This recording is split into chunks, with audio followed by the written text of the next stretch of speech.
Hello, hello, hello. My name is Richard Lewis Brown. Today is March 25th, 2021. I'm doing a live Facebook at 6 p.m. tonight. I'm a few minutes early, so I'll wait for a few minutes. I wanted to make sure that my laptop would come on, and I wanted to make sure that my phone would work at the same time with my laptop. All right. So again, my name is Richard Lewis Brown, and today is March 25th, 2021.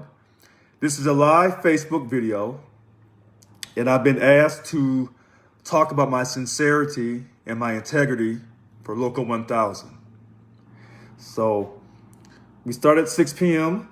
I'm a few minutes early, and I'll just quickly state that I'm running for Local 1000 president. I'm the only candidate that's going to challenge the status quo. I'm the only candidate that has a beautiful 2021 campaign brochure. I'm the only candidate that's going to take our union out of politics altogether. And that really is a reflection of my sincerity and my integrity when I see something that needs to be fixed when it comes to helping people. And I guess I'm in a position where I know I can really help people by becoming the Local 1000 president. All right.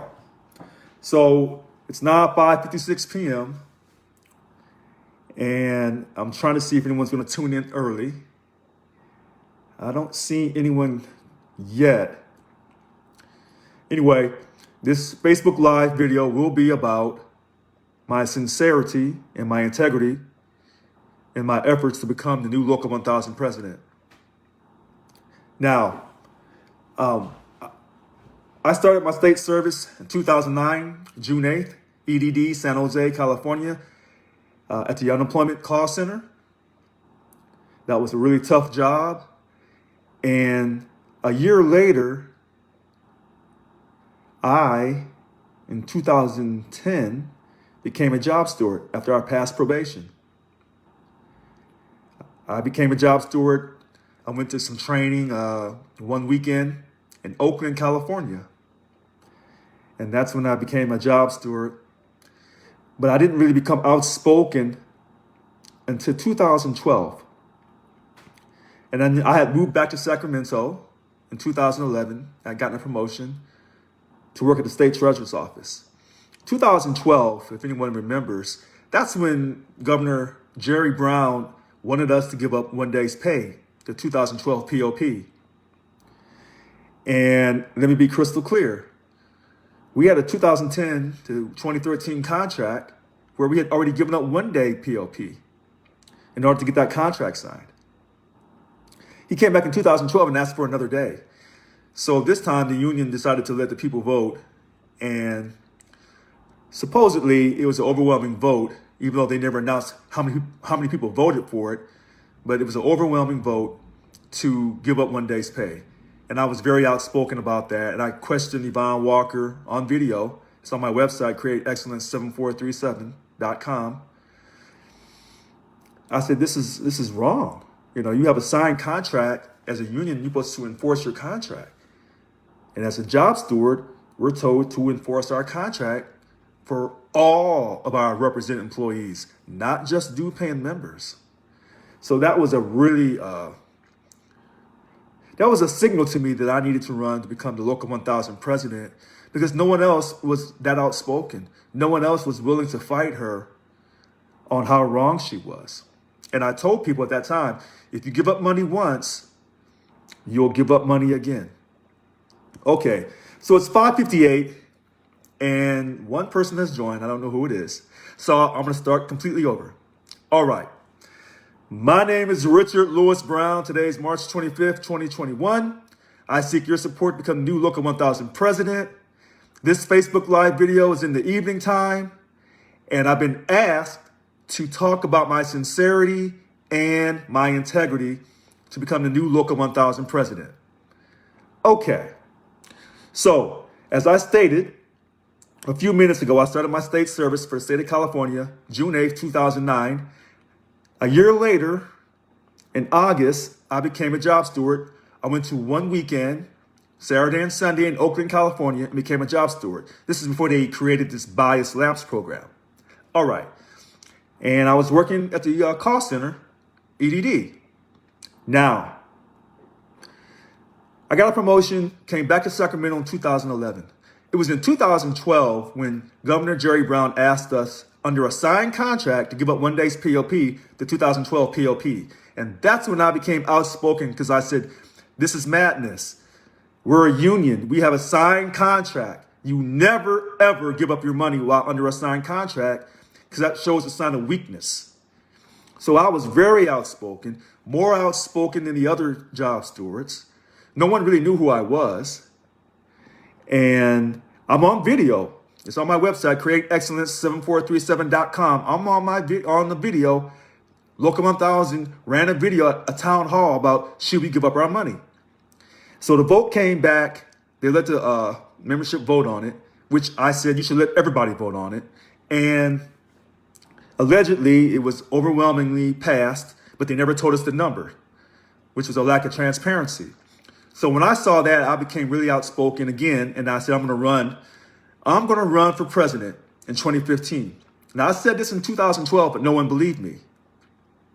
No one believed me. I was the outsider. No one had ever heard of me. So I ran in 2015 because I'm a man of my word. And I had told people in 2012 in the summer.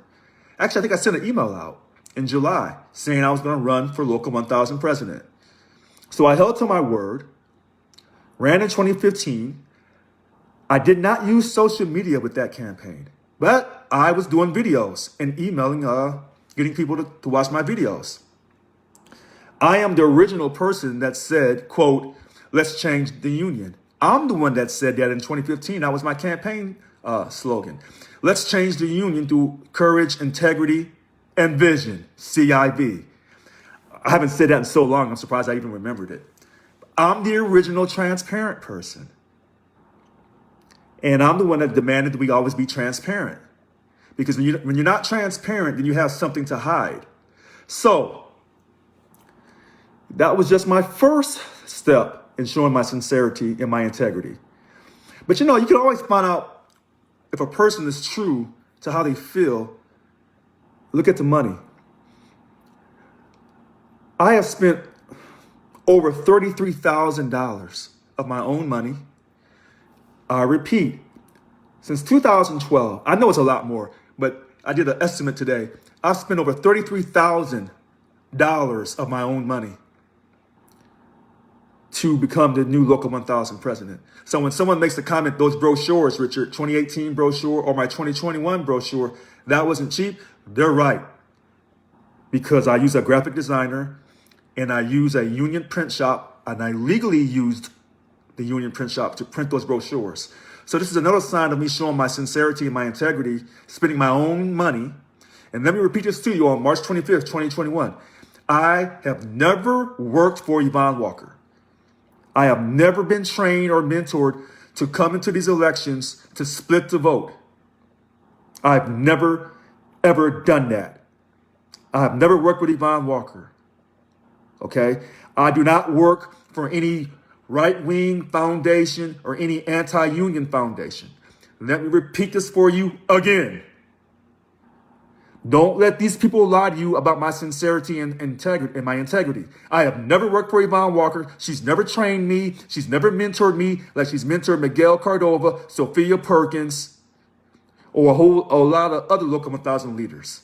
Okay? Now,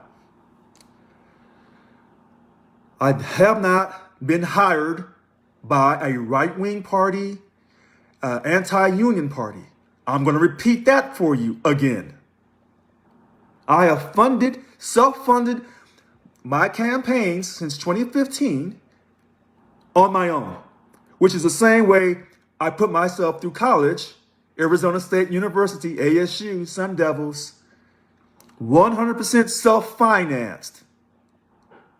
I paid my way through college, and I'm doing the same thing for my campaigns. I pay for my campaigns, no one else. And I never wanted to put that campaign donation on my website, but my supporters were just hooping and hollering, you know, put the campaign donation on there. And I said, I'll do that so you won't say that I'm being hard-headed. You don't see me asking for campaign donations to run my campaign. Now, other people do. The Members for Transparency and Change, Unite Members for Change, they've asked for donations. Oh, yes, they have. And it's funny because, you know, Kevin Miniger makes over 100,000. Annika Walls makes close to 80,000, if I remember correctly. David Jimenez makes good money. That whole team together makes a lot of money. They shouldn't be asking for campaign donations. You're supposed to fund your own campaign. But I know it's expensive. But people are losing 2 days of pay right now.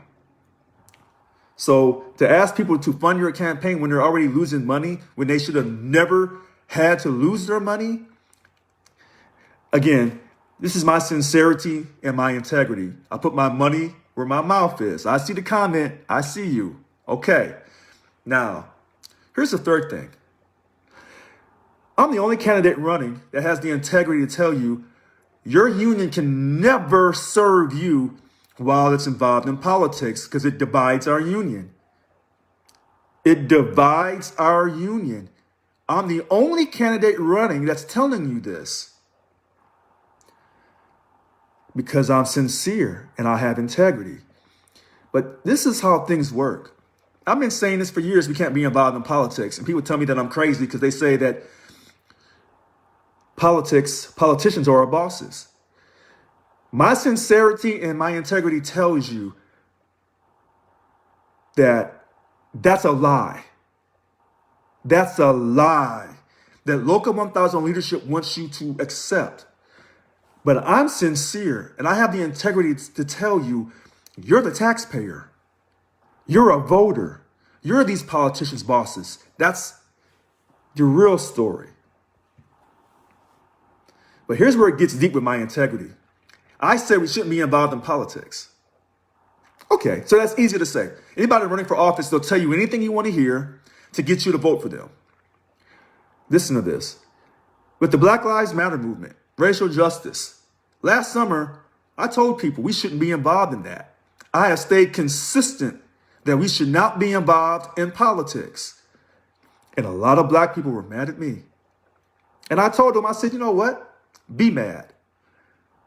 You don't define my blackness. I know my sincerity and my integrity. And I know I am a descendant of U.S. slavery from Africa. And I've traced my tree. Have you? See, this is where my sincerity and my integrity is. I'm not going to be biased for certain people on certain political issues. Oh, wait, I see a comment. Oh, that's a big thing with this video tonight, this live Facebook video. I'm talking, I'm speaking. If you want me to talk about something, make me say it, make me talk about it. And I'm seeing the governor, I see a comment, the governor needs employees no matter if they're Republicans or Democrats. Oh, you know what? Wait a minute. That's a great point. So my sincerity about the politics, I have held my ground. I have not wavered, even for Black Lives Matter. I have not wavered to show bias. I'm showing everyone equal respect and dignity. But I'm going to take a step further about Republicans or Democrats. Remember, I want everyone in our union to have the right to vote and become job stewards and not be required to pay a poll tax. Okay? Republicans are Democrats. And so that point about, hey, all these different employees, state employees keep California running, you're absolutely right, Gino Madrid. In fact, it's my sincerity and my integrity is why I'm running. Because when I'm elected president, we're going to create a strike fund, which I've been saying for years. I haven't wavered on that. Because when we create this strike fund and use this strike fund, we're going to shut down the fourth largest economy in the world. We're going to make U.S. history. Now, these other candidates don't tell you that. They run around and they tell you things that sound good. They don't give you strong answers.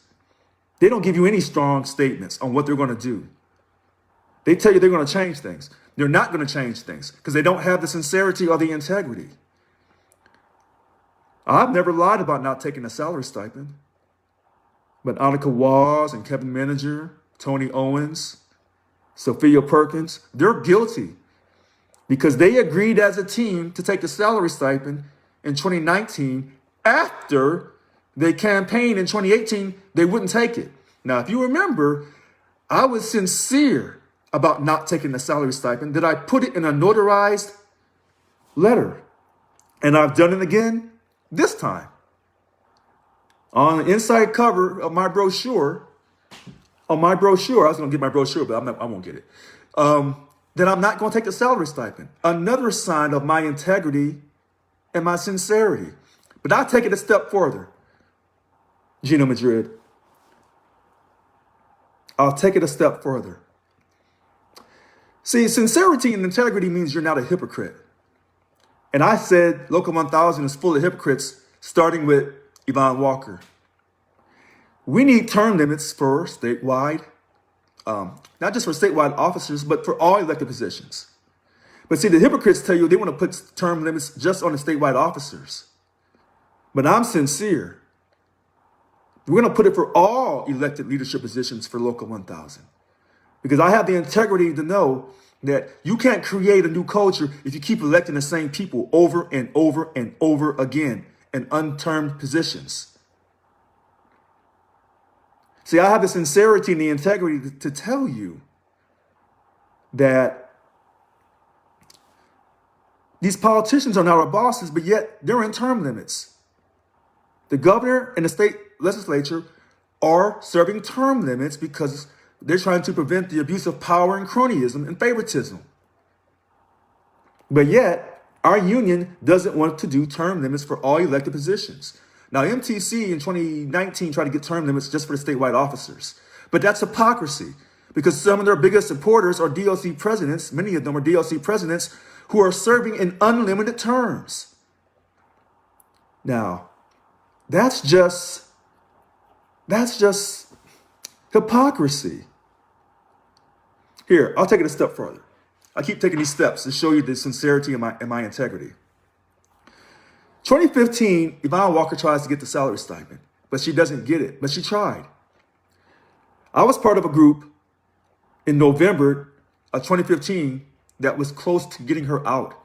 We were trying to recall her. We pulled down over 10,600 and something votes, but we needed over 11,000. We were close. Oh man, we were close.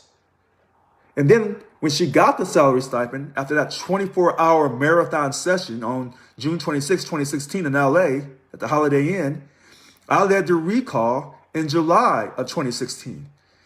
Unsuccessful, but I took action. It wasn't because I didn't care. It wasn't because I didn't work hard enough. I tried to get her out of there. So all these other people that tell you about how bad she is, what have they really done to recall her, to hold her accountable? Do you see these other Local 1000 candidates going at her like me? Do you? On video? For transparency and accountability to show you their sincerity and their integrity? Have you? I have not seen it. I have not seen it. Have they called out Yvonne Walker for her foolishness? No. No, because they weren't trained to do that. They were not trained to do that. My sincerity and my integrity. Now, I just saw someone come on here.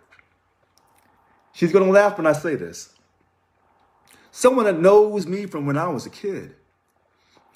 Someone that knows how I was raised. You're not going to beat Richard Lewis Brown when it comes to truthfulness and money. You're just not going to. It's just not in my blood. As I call it, the Will Anna. Will Anna didn't raise this child like that. I'm never going to steal your money. Now, these other candidates, they tell you they're so professional. That's their sincerity and their integrity. They're so professional with their BS. I can be professional too. But the question is, what has all that professionalism of Local 1000 gotten you over the years? 3 days furlough? And then Yvonne Walker was too afraid to go on strike after they authorized to go on strike?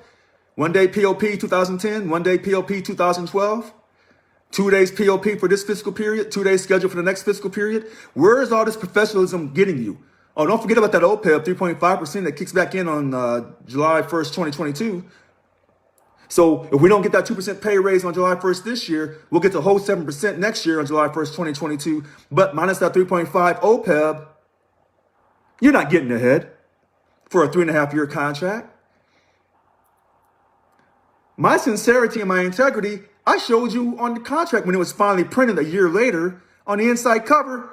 Yvonne Walker lied to you saying this is a 3-year contract when it's really a 3.5-year contract. She just flat out lied to you. See, that's called sincerity and integrity. But I think you gotta have some courage too to call somebody out for their BS. And I'm the type of person, if you come at me, I'm coming right back at you twice as fast, twice as hard. Okay? So when I was asked to do this video tonight, I don't have a problem with doing this.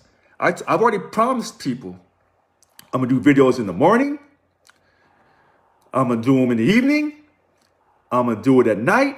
And I'm going to do it early in the morning because we have people in CDCR, people in the state hospital, the custodians. We have people in different jobs that work around the clock who don't work the normal 7 to 4, 8 to 4:30, or 9 to 5. My sincerity and my integrity tells you that I'm always going to be here for you because I'm going to show it to you. I'm going to keep doing the videos. And when I'm elected president, I'm going to go to every work site. Now, I've already said this. My sincerity and my integrity means I'll put it in writing for you. These other candidates are not going to tell you anything in writing that means something. I'm going to give you direct answers. When you ask me, are we going to really create a strike? I'm going to tell you in writing, we will create a strike fund and we will take a strike vote after we have negotiated in good faith and reached a legal impasse. I will not keep you in the dark. Here's an example of this. The last time we took a strike vote and it came out, okay, we're going on strike scheduled for December 5th. Yvonne said, okay, we're going to go on strike on December 5th. Cal HR was telling you we couldn't go on strike. So who's telling you the truth? Did she come out? I see you, Frank Perry. Thank you very much. Did Yvonne Walker come out and say, this is what it is? Cal HR is lying to you. I'm your president of this union. We are showing solidarity. We took a strike vote. We're fighting for our respect and for our dignity. And we can go on strike because our contract has expired because we've reached a legal impasse. And now we can go on strike. Did she tell you all these things? No, because she has no sincerity. She has no integrity, and she's never going to tell you anything that means anything. So when people call me every day and say, Richard, we just watched the latest video by Yvonne, what is she talking about? She's not talking about anything, and she's never going to tell you anything. No different than her Stewart calls on Wednesday night, which is no different than MTC's little Tuesday evening Truth Talk Tuesdays and Annika Waz, or those little scripted videos by Tony Owens. These people are not going to tell you anything because they're politicians. Listen, Gavin Newsom told Yvonne Walker and the 11 other public sector union presidents, give up your money or we may furlough. Did Gavin and them congressmen at our state capitol give up their money? Did they give up their money? No, because politicians tell you one thing and they do another. Remember when we went to restaurant, the French Laundry, when he had to stay on lockdown for COVID, but he was out eating with his lobbyist friend? That told you then he didn't give a damn about you. But he never cared about you from the very beginning. He never cared about you from the very beginning. And now he's worried because he's getting recalled. Get his ass out of here. You know, someone said on Facebook a few days ago, oh, I don't really like your sincerity, Richard. You know, if you support the recall, you know, well then I can't vote for you. I told that person, then don't vote for me. I'm not begging you to vote for me. You think I'm going to stand by somebody who took my money? you have a lot of people in our union who are just stuck on stupid. I call it the science of being stuck on stupid. But they were trained to be that way. They don't know any better. My sincerity and my integrity, I'm going to keep telling the truth. I'm going to keep going at this over and over and over again. Now, my sincerity means I've lost. Well, you can't really lose friends if they were never your friends to begin with. But a lot of people in the union do not like me. And so when people will say, oh, he's just here to destroy the election, he's just a fly-by-night. That's not true. That's not true. And so I am here for the duration. I am not trying to destroy the union. I have too much sincerity for that. See, here's what people don't understand. I'm not from California. I'm from Missouri. Missouri is a union state. You don't cross the picket line in Missouri. I'm pro-union. I had an auntie that retired from Chrysler years ago. They went on strike. She said, I support my union. Okay? I've been around union people my whole life. I'm pro-union because if you don't have people working together, trying to fight for a substantial wage, I'm going to get to that wage part here in a second. For a substantial wage, you'll never have a middle class in America, which separates us from all the other countries because we do have unions, because we have people who are willing to work together and fight and say, look, you're not going to treat me a certain way. You're not going to work me so many hours in a day. You're going to give me breaks. You're going to give me lunch. You're going to give me safe working conditions.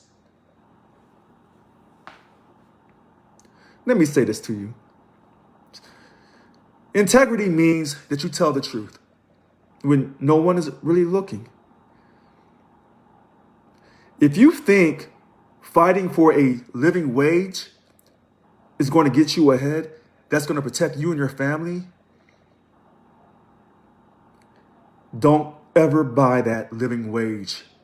See, that's the lack of sincerity that Yvonne Walker has for you and these other local 1,000 leaders. They don't care about you. Remember, they're collecting a salary stipend.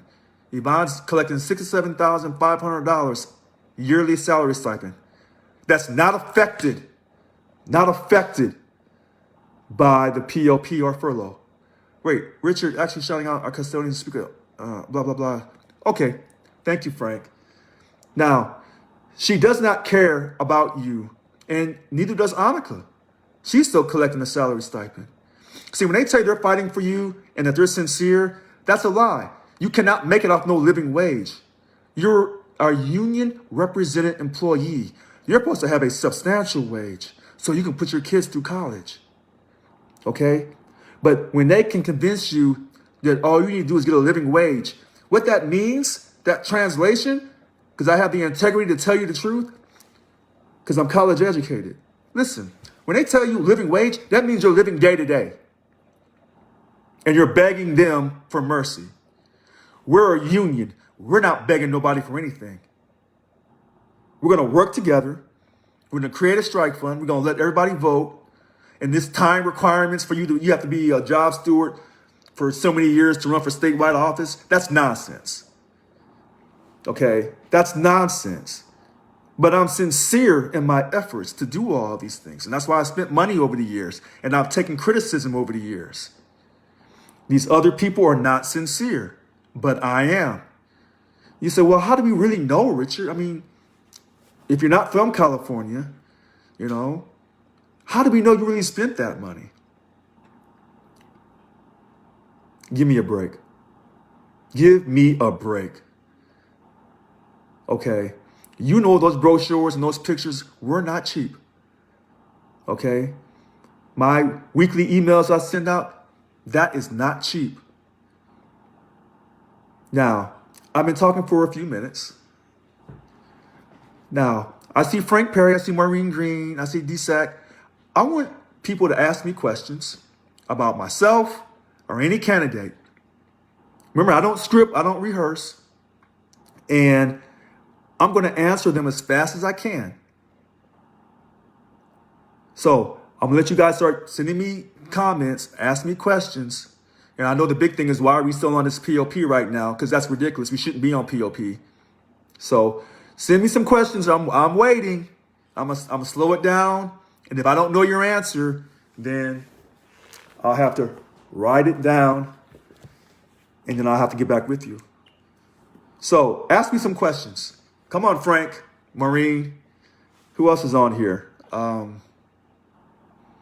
That's all I see right now. Well, I see 6 people looking at me. So somebody's, I'm not seeing everybody. Wait a minute.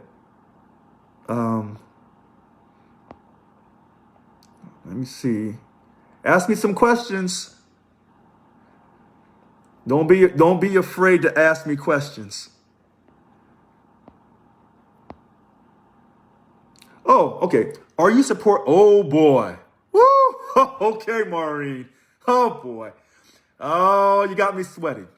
So you're asking, are you supporting any other candidate running for office? Maureen Gray, I'm glad you asked. I asked Robert Bayze, or Bayze, to do the video tonight.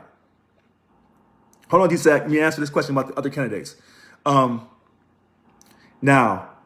I asked him, I guess he wasn't able to attend tonight. If he comes on here and he wants to come on live with me, I'll bring him right on. He seems like a good guy. I want to endorse him.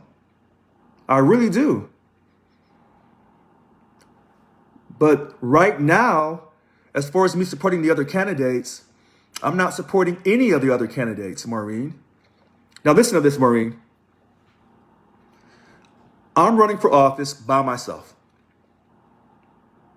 And I win with your help. And then, what if I was giving my support to Annika Walls?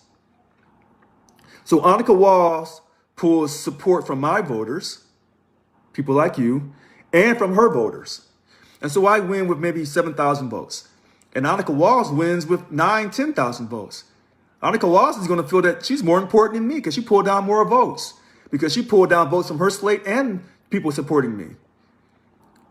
It's a very funny thing about actions of voting. Right now, I'm not supporting anyone. I'm hoping that Robert Bayze will do a video with me. In fact, Maureen, when I tried to come on and talk to Annika Walls a few weeks ago, and she cut me off, and then she basically blocked me. I wanted to talk to her because I wanted to endorse her, but she never gave me that opportunity. That's real talk, Maureen. So as far as, am I going to endorse any of those candidates from Yvonne's team? I don't think so. Now you're saying, you're asking a great question because I have to work with these VPs, So would any of those VPs support me? Anybody running for office supporting me right now? No. This is how divided our union is. Imagine, Maureen, if I pulled down 15,000 votes with your help, and everybody who won for VP only pulled down 2,000 or 3,000. That would tell you that I won with a mandate. But if one of the VPs pulled down more votes than me, then they're going to feel more important than me. And to show you this example, Maureen, last election, Tony Owens pulled down 2,762 votes. 2 votes more than Yvonne Walker. He felt he was so important that he didn't have to go to meetings. He felt that he was so important that he could go to meetings late, that he could use the company credit card because he had more votes than Yvonne Walker did. And now he's running for office. So it's tricky. Now, if the other candidates want to do a video with me and we can talk about working together, that's fine. Because I'm not unreasonable, Maureen. And I have a 10-point platform that's clear cut. It's not nuanced. It's not this or that. It's very direct. This is what it is. Okay. Now, DSAC Martinez Stahl. Is there actually any truth to pay restoration in July? All right, so here it is. And I don't have it in front of me, so I'm going off the top of my head.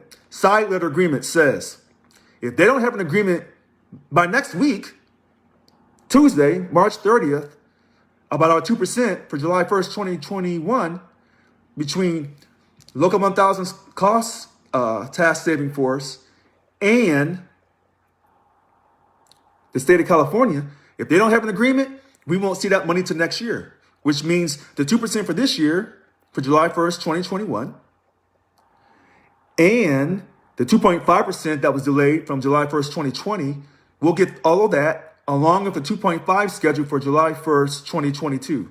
So we'll get the whole 7% next year. We'll know by next week, by next Tuesday, per the side letter agreement. Gina Madrid, I want to talk about that they're not transparent enough here in a second. I want to go back to what DSEC just asked me about the pay restoration, because I'm going to say it again. In our side letter agreement, it's on my website, createexcellence7437.com. And hopefully I'm not talking too fast. I'm just trying to be very detailed in my answers.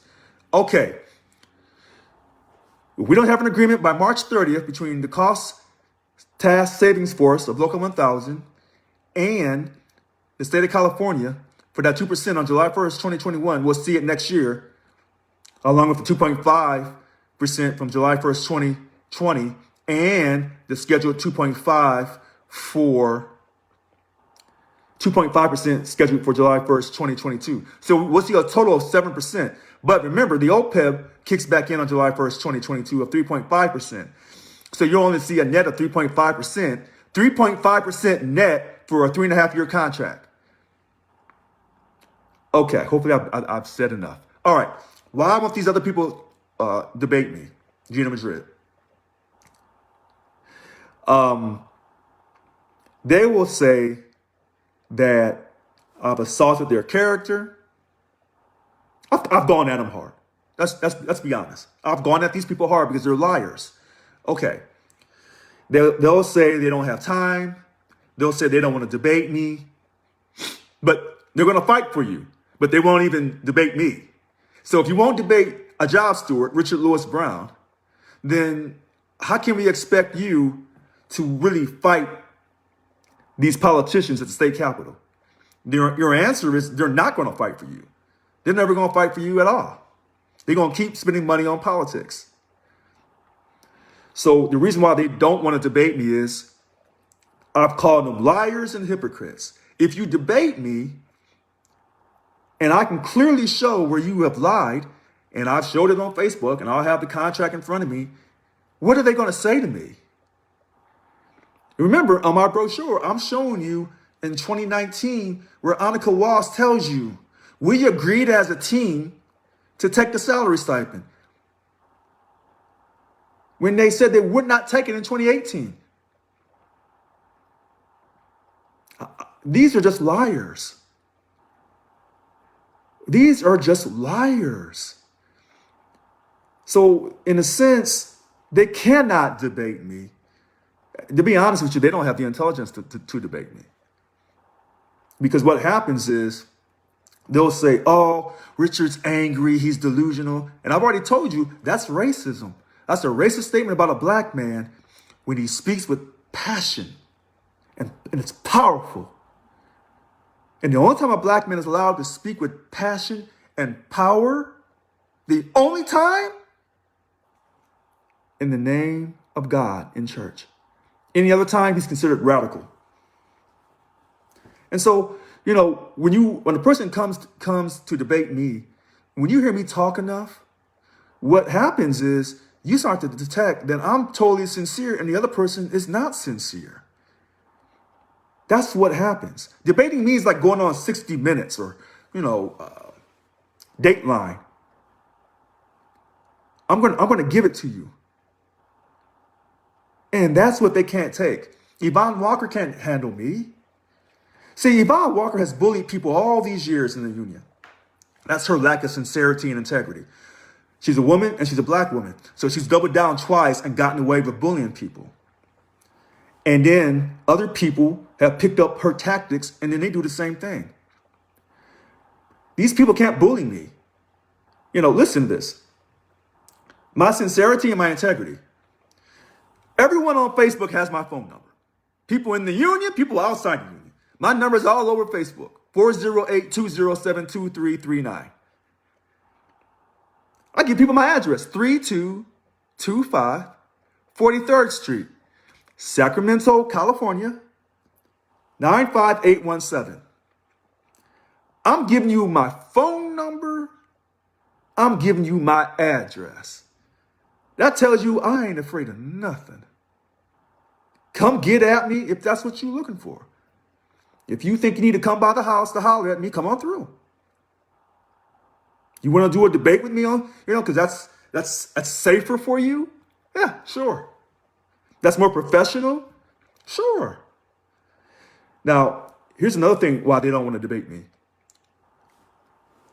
They're afraid that if they come to debate me, everyone's going to see their fraudulent ways. You know, for you to think someone's a fraud is one thing. For them to go on a debate with someone, and then you see it just right in your face, you're never the same again. You'll never vote for that person. You'll never vote for him, and that's why Yvonne won't debate me. Miguel Cordova won't debate me. None of those people. Definitely not Sophia Perkins, because Sophia is wanting the salary stipend. And so someone said, well, Richard, how do you know that she really wants that salary stipend? Because she told me in the secret meeting. Yeah. Now, what I haven't done, people say, oh, you're just saying that about Sophia. You don't have no integrity. As much as I talk, everyone on Facebook, as much as I run my mouth, I hold a lot back. I got a lot of emails.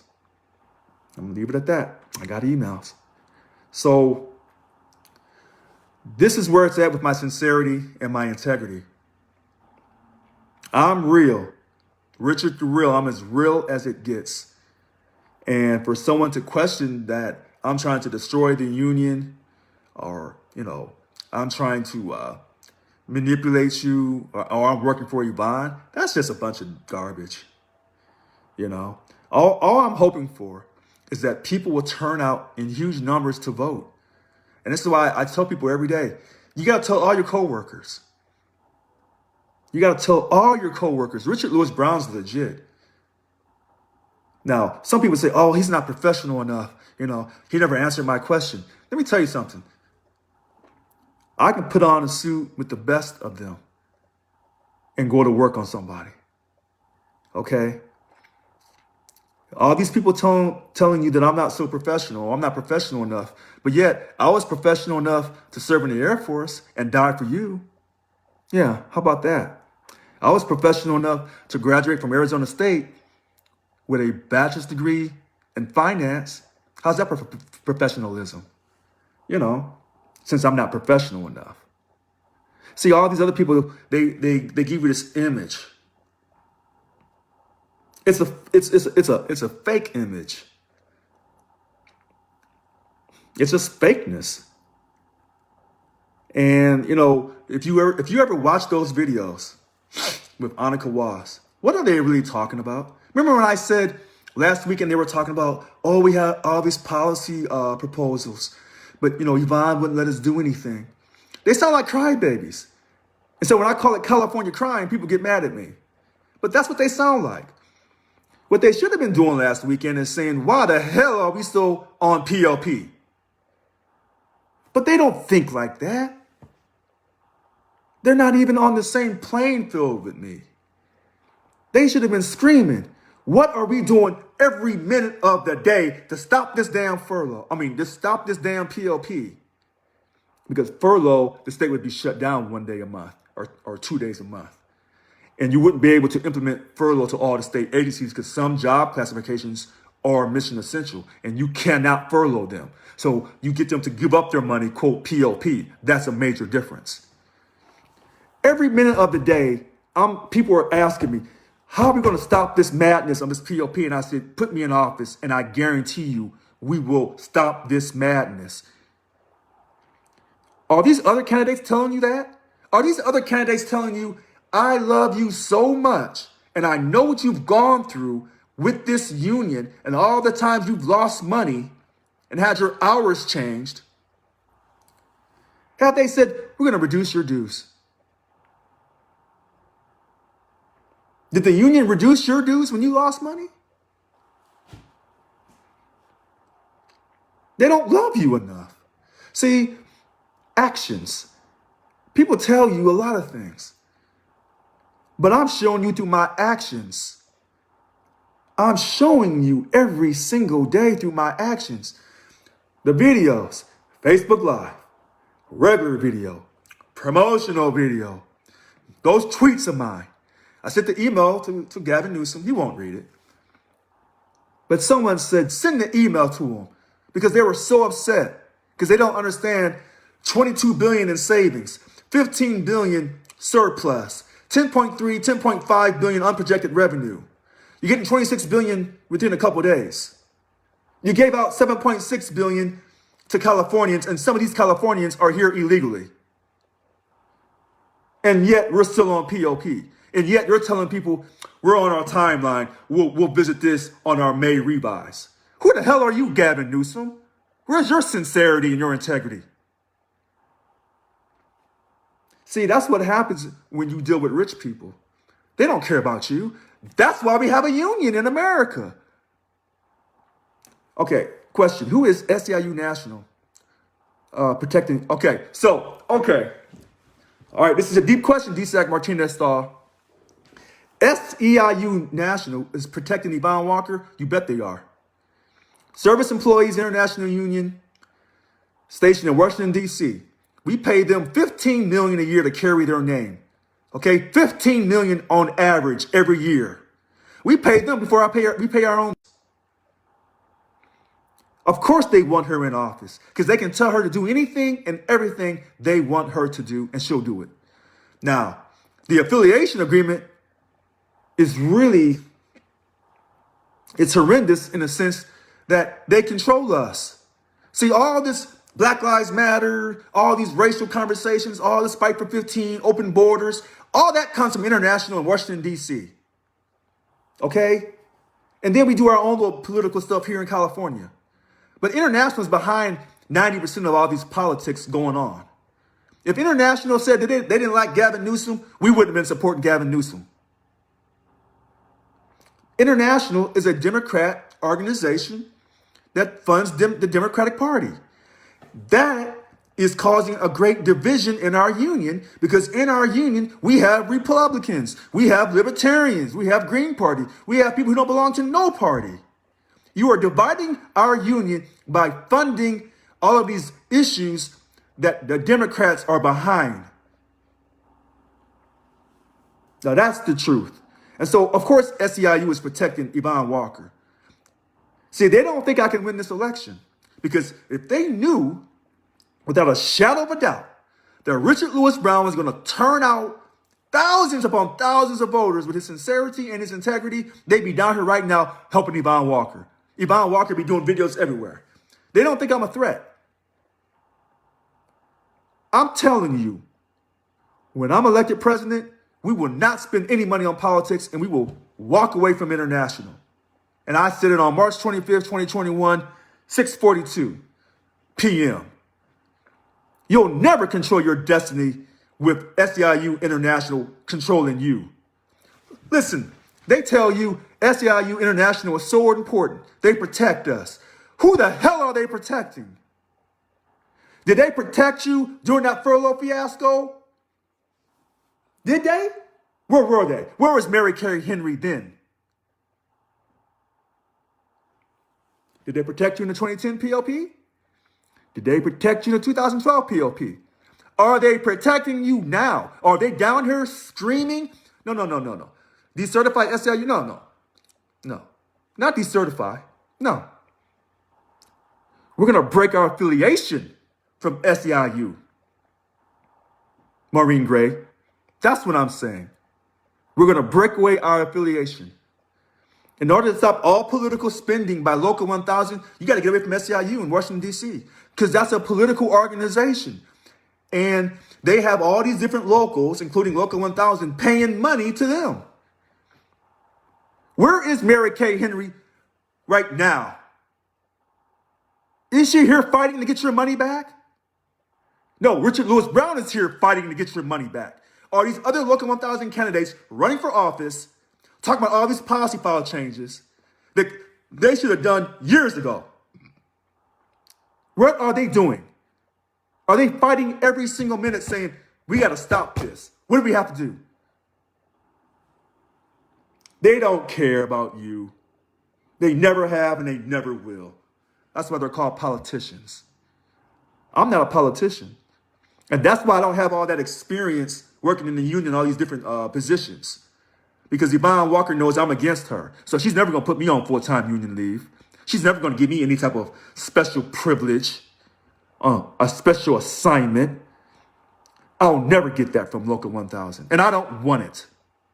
I wouldn't accept it anyway if they try to give it to me. You can't buy me. You can't hustle me. You can't manipulate me with union leave. No, because I have too much sincerity, too much integrity. So I see here, none of them sent a letter to the governor. Gina, I want to say this, you're right.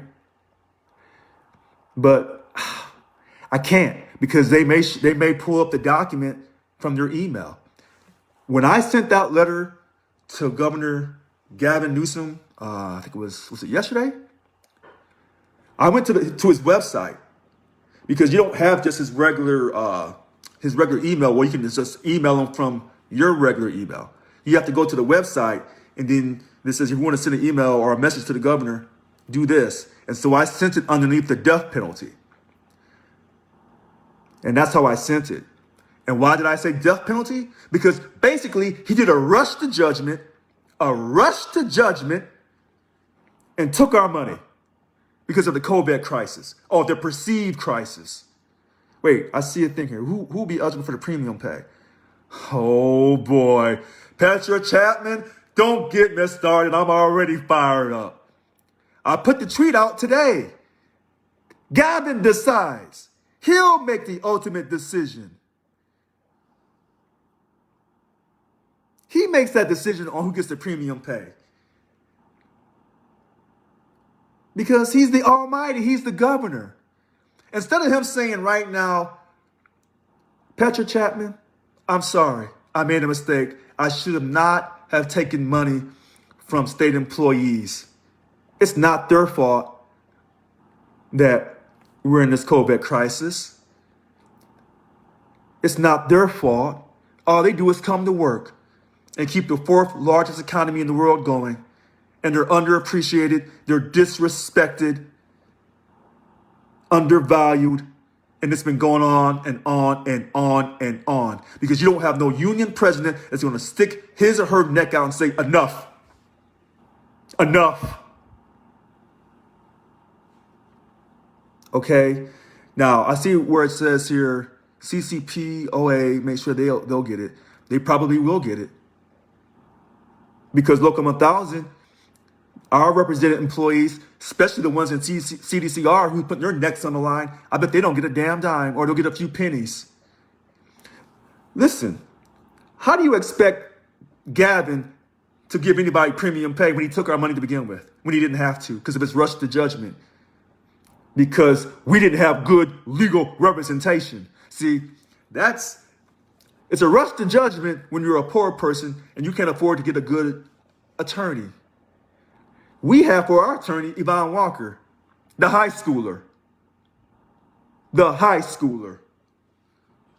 Yes, so in other words, the chosen few get it, you got that right. So that means Petra Chapman, if you look closely at it, it ain't just for state employees. It could be anybody that he chooses. Wait. Okay. Oh, wait. You know what? So let me slow down for a second. I see Robert Bayze. Did Gavin take our money or did Yvonne give it away? Robert Bayze. Legally, she gave our money up. But technically, Gavin threatened us with the furlough. So, with that being said, remember, he said, I don't want to have to use furlough because he's a Democrat. He's supposed to be union friendly. So his best play, along with the state legislature that's controlled by Democrats, is to get the union presidents to just agree to give up the money. Because if they furlough you, then that shows that he's no different than the Republican, which is what I've been saying all along. That's the game he ran. And then Yvonne just gave up the money, Robert Bayze. Fair enough. Because she has no sincerity, she has no integrity, she doesn't give a damn. She was never a real Marine. It was just a job to her. Her being the president of our union is just a job to her. And she demands a salary stipend for her volunteer job because she's not a real volunteer. She's selfish. How's that, Robert Bayze? Does that answer your question strong enough for you? Now, Robert, here's what I want to do, Robert. If you want to come on live with me, and you ask to come on, I'll try to figure out how to bring you on live with me, and we'll share the spotlight. Because I know that you say you want to run for VP bargaining, which I had no idea you were running for. And we can talk about when you win and when I win. I'm the chief negotiator of the contract. And I'll delegate things to you. We'll talk about how we can work together. We can do this live right now in front of everyone. Because remember, Robert Bayze, my sincerity and integrity, I've been telling people through emails, through videos, and phone calls. 21% pay increase, along with GO pay and COLA for everyone in our next contract. And we're going to eliminate that OPEB, that 3.5% OPEB deduction. And we're going to bargain in good faith. Okay, so here we go. Wait, let me make sure I'm going to try to get this right. So wants to be in the video. So here, let me try to bring this up and bring them on. So I approved it. Let me see. It's adding. Bear with me, y'all. It's trying to adding. It's adding. And don't forget the striking. Okay. So it's trying to add you now, Robert. Bear with me.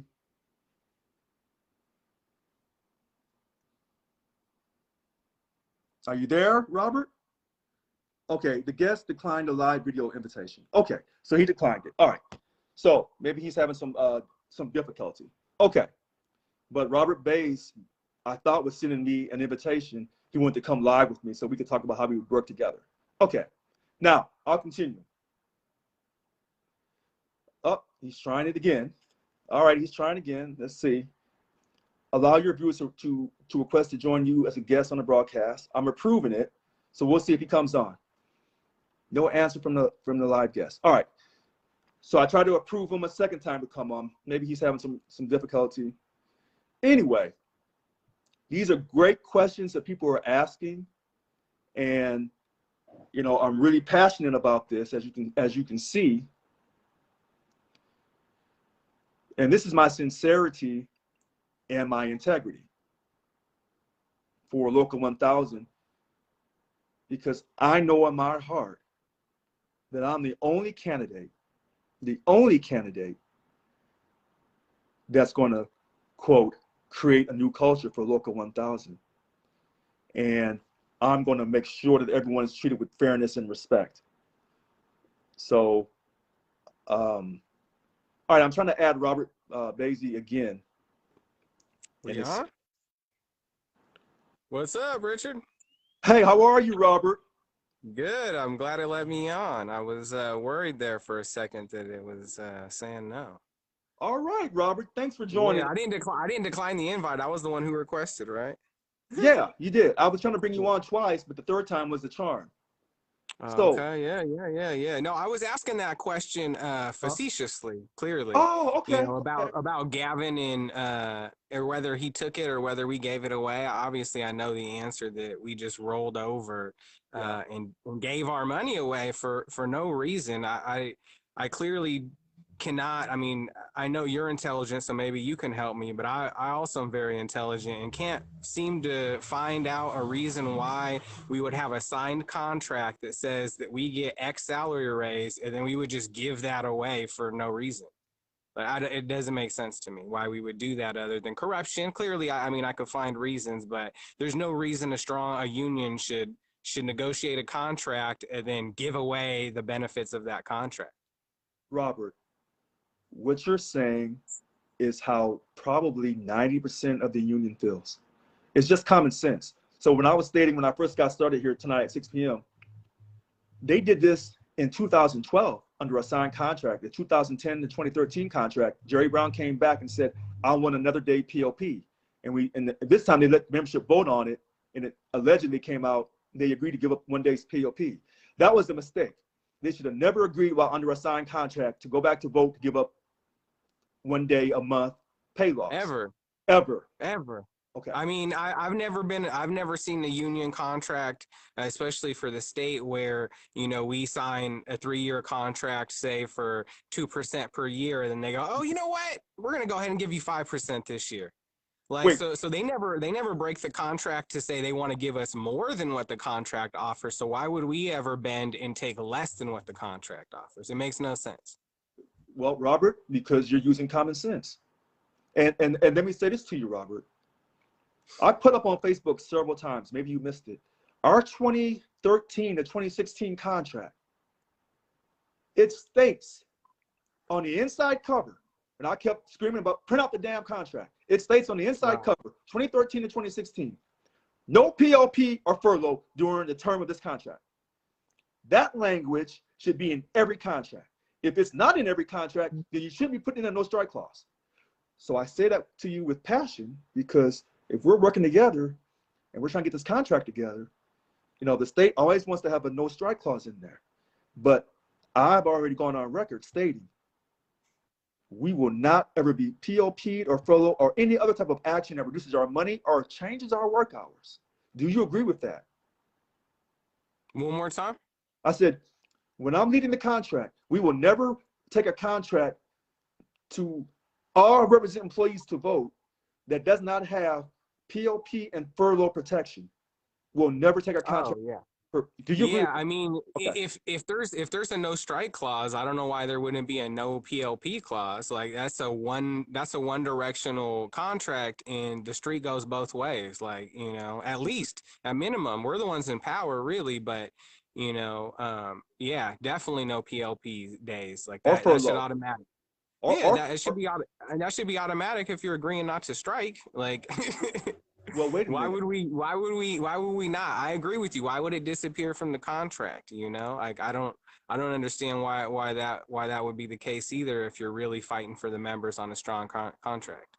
So, Well, with full disclosure, we have talked a little bit offline, mhm. and I've made it clear that I don't necessarily intend on debating you or think that we have anything to debate about, but Right. the discussions like we're having now are no problem. I think we should discuss things that are important to the union, but obviously we're not competition, so I have no interest in getting in a fighting with someone that, if you end up winning like you planning to, and I win like I'm planning to, then we're working together. If you don't win, then I'm working with whoever wins, and if I don't win, then you have to work with whoever wins. So there's really no reason for us to have a battle unnecessarily, but Right. I think that people do, are interested in some of these ideas, right, that we're throwing around. Well, you know what, Robert? One of my big questions to you was, I have a platform, and when people talk to me about this platform, they said, well, do the other people running, are they going to support that? And so, when I was talking to you, it wasn't really so much about the debate. My question was, if you've read my platform, and it's very strong, it's very direct, if you don't really agree with my platform, then we would have a conversation that may be considered somewhat of a debate. So when I say, hey, we're getting a 21% pay increase, and you're like, Rich has lost his mind, then we would have a conversation that would appear to be, quote, a debate, because some people say, Robert, that I have lost my mind, because when I say state employees of Local 1000 is worth 21% pay increase and a lot more, you may disagree with that. I don't know. Yeah, I wouldn't, if you're looking for me to answer, I don't think there's anything to agree or disagree on. I think that we're the contracts that we've signed in the past are losses.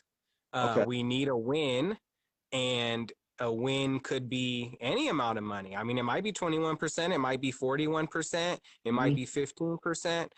So I don't know that, I have an exact number to spit back on you and say, no, 22% is better.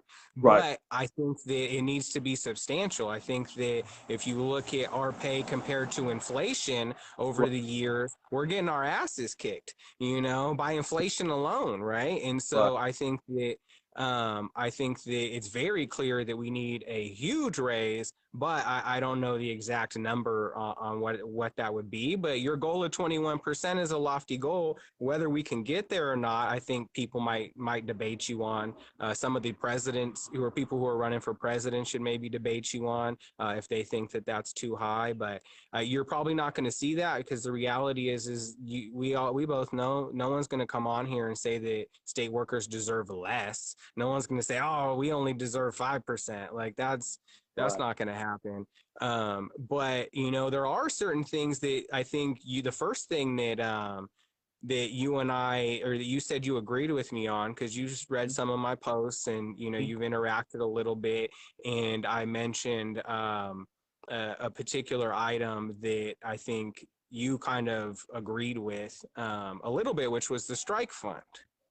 That you don't have a union without a strike fund. If you don't have the threat of a strike, whether or not you strike is a completely different question. But if you don't have the funds to threaten a strike, then what are you don't you have a gun with no bullets in it, right? And so I think you and I agreed on that, right? That you need to have a big strike fund.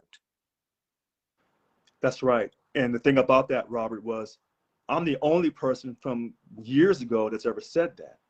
And when I saw you say it, I said, oh, he's come behind me saying the same thing I've been saying for years. And I wasn't trying to really attack you, but these other so-called leaders don't believe in a strike fund because they tell you that we have to be involved in politics and that politicians are our bosses.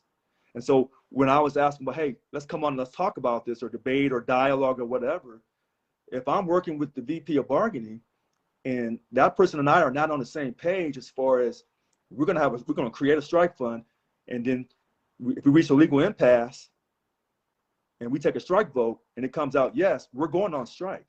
And so how can we create that strike fund fast enough and be able to pay out strike benefits? But if me and the VP of bargaining are on two different pages, which you can see clearly with Yvonne and Tony Owens.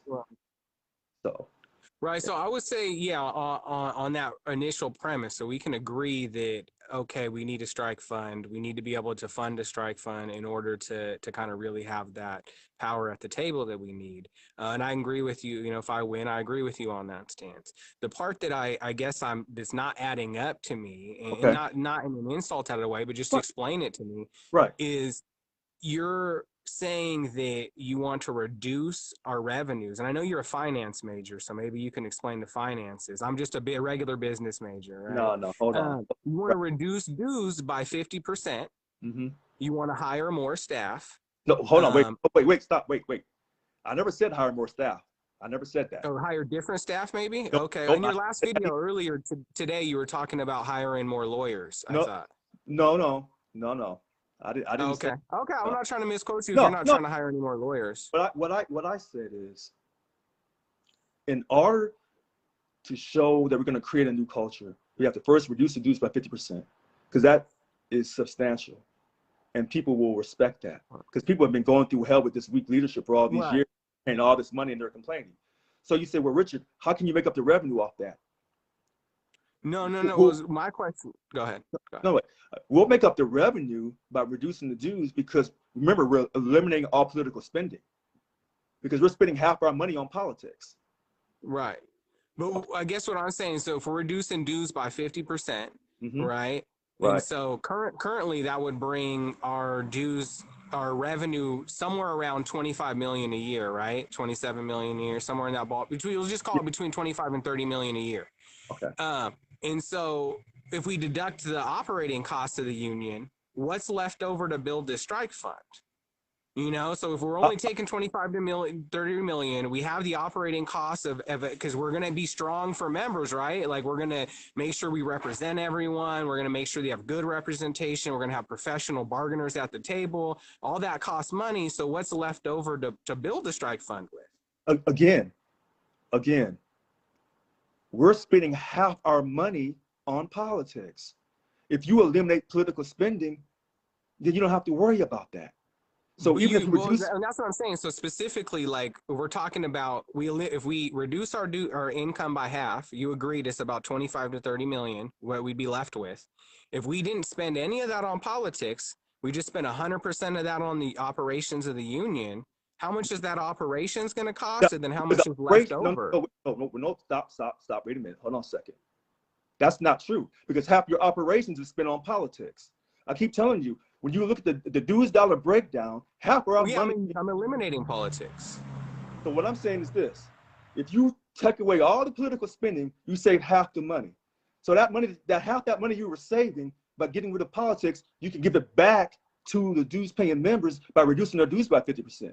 But here's the trick: once you eliminate all political spending, now I can encourage all the non-Democrats to become dues-paying members, and we'll make that money right back up. But we're at higher than 50% right now, so there's no way that we No, could no, make all the money. No, we're barely over 50% in membership. Yeah, but you just said we're over 50%, so there's no way we can make the money back. Like plan. That's not true. Can you explain it then? That's the only part. Like I said, I agree with you on the strike fund. But for me, it's, I think that, what you're getting at is a good point, right? That with the whole dues cost are too much. You're saying, hey, we should reduce dues by 50%. And I would agree with you that the value that people perceive of our union dollars is half or less of what we're paying, right? But I think that instead of, in my personal opinion, because I think a big strike fund is huge, I think instead of reducing the cost down to match the value, I think that we bring the value up to match the cost, right? And the reason being is that I know that, people can say, oh, 90%, $90, max isn't the cheapest. 1.5% of your check is a lot. That's true. But at the same time, we have Wall Street, right? We have all these fat cats and businesses who are telling you that in order to retire with any sort of dignity, that you should be investing 10 to 15% of your monthly check to investments, right? You should be throwing stuff into a 401k, a 457b. 10 to 15% is what they suggest, but they're going to shame you when you invest 1.5%. Right. When you invest 1.5%, they want to shame you and say you need to reduce that to 0.75%. And I say, no, you should view union dues as an investment. You should be willing to, let me finish this point. You should be willing to spend at least 1.5% of your union dues or of your paycheck to union dues as an investment on your future. But you should be getting that value back. Right. And so that's the part that's missing right now. That's the part that I think, people are saying, well, where does my money go? What do I get back out of it besides, furlough days or PLP days and losses at the bargaining table? So it's easy to say, okay, well, we'll just reduce the cost of it. But I think it's more important to keep the cost there, to bring the value up and really make that paying your union dues the investment that it used to be. It's an investment. It's not a cost. It's an investment. It should be anyways. Robert, you make a great point, but I can't accept that point, number one, because we pay our pension out of our checks. That's our investment. That's the first thing, okay? Mm-hmm. We pay 8 to 10% of our check to our pension. And if you want to pay some more money to your pension, you can, or you can do your own 401k on your own, or your Roth on your own. But with the union, I've been stating this for years, we're going to reduce the dues by 50%, and we're going to still be okay, because we're going to stop all political spending. And anything that's related to political spending, that's going to be eliminated. We're going to be fine, and then we're going to be able to encourage all the non-members to come back to the union, and they're going to say, for how much? And then they hear the price, they're going to say, that's reasonable, we'll come back. Now, here's what I'll say to you. Once we show that we're transparent, that we are sincere, because that's what tonight's video is about, sincerity and integrity, and that we're going to run clean elections, and we're going to treat people with fairness and respect, and we're going to allow everyone to vote and become job stewards, once we do all of those things, if people would like to voluntarily pay more money to the union, then that's fine. But I've been campaigning on this for years, reducing these dues by 50%. Now, I'm glad that you have so professionally came on and stated your viewpoint, because you're representing a lot of voters who feel the same way as you. But I'm representing other voters who feel like me. And this is the great thing about, when you do a live video and you don't script or you don't edit, what you see is you see reality of a real conversation, as if we were just out in the street just talking with one another. Where it's not a propaganda video the way Yvonne does it or the way MTC does their propaganda videos. You're coming at me, you're holding your ground, I'm holding my ground, we're talking, but people are watching. So I can't thank you enough. So what else is on your mind? Yeah, like I said, I'm just trying to see the math on that a little bit more, just because I sincerely, like I Mhm. said, I understand the fact that people feel they're paying too much in union dues, but I also understand that you need a certain amount of revenue in order to not only maintain operations, but we want to make them better, right? We want to make the union better than it is now, so which costs money, and then we also want to be able to direct money into a strike fund. And so for me, when in my background and what I know about business and finance, I think that, like I said, I see where you're coming from, but I also see the money side and being like, well, instead of reducing dues by 50%, why don't we just stop putting the 50% to politics and put it into the strike fund? Like, why does it have to go away entirely? And then now we're left with to fight for less, right? It's like, you know, we're taking ammo out of our gun. It just, to me, I don't fully understand that. Like, I understand it'll attract more people, and that'll hopefully increase dues revenues, but the amount of people that it'll attract will be less than 50%, because we're already at slightly above 50%. So just what you're proposing, I can't see any way other than we're going to lose some money on that. And it might just be a little bit, it might be more, but it's not something that is increasing our strength that I see. And so I just wanted to know about that. That was kind of a So, primary one. I think some of my supporters, really wanted to hear about that too, to be like, well, that the math just doesn't add up. We're all college educated. We're smart. The right. math doesn't add up. Well, wait a You know. minute. Hold on. I think we're getting ahead of ourselves, because here's what we don't know. We can look at those quarterly financial reports all that we want. What we don't know, Robert, is if we had that. If I hate to go into this deep detail, but since you're on, we're just go deep with these people. If we had the spreadsheet, if when I win and when you win, and we're sitting down, and we look at the spreadsheet of all 96,000, and then we look at the dues paying members who are actually paying and cutting their money in half, and then looking at the others who don't pay any money, and then we can look to see if they were to pay half, pay that 0.0075% of their job classification, if we can make up that difference. And then we also have to look at the fact that we're eliminating all political spending. And I think when you have all that information on a spreadsheet in front of you, now, if you say, Richard, the numbers say we cannot do this, you're going to have to make an apology, or we're going to have to show these numbers and let the people decide. Then I would say, okay. But here's the other thing, Robert, because I have to be accountable for my words and my actions. I've already told people, when I win this election, the video is going to be on me every single day. So if you're on the video with me and you're right, then you're going to be right, and I'm going to be wrong. And so I'll be held accountable. Yeah, and Because, I'm not saying you're wrong right now, but if you have yeah, any no, more no, no. numbers to give the people, I think we'd all Yeah, appreciate just a little bit more detail on how that's possible, given all the the revenue no, and no. all that. Hey, Uh, I'm glad that you But like I came. said, I think it's worthwhile, man. It's worthwhile to have a big strike fund and all that. So it's not, I'm not coming from a place of, of saying you're crazy, but I do think that we need to peel that onion back a little more and really Well, talk about those numbers, well, you well, know. well, well, well, wait. By the numbers, you're not totally wrong. What I'm saying is, when people tell me they're tired of paying all this money and they want a reduction of these dues, and they're saying they're going to vote for me because that's one of the biggest selling points that they like about me is I'm going to reduce their dues. And I've been saying this for years. I'm not backing off my word because I have to show sincerity and integrity. Now, the one great thing I'll say, I'm shocked that you came on tonight. I'm stunned. Stunned? Why? Yeah, because Because because no one will engage you.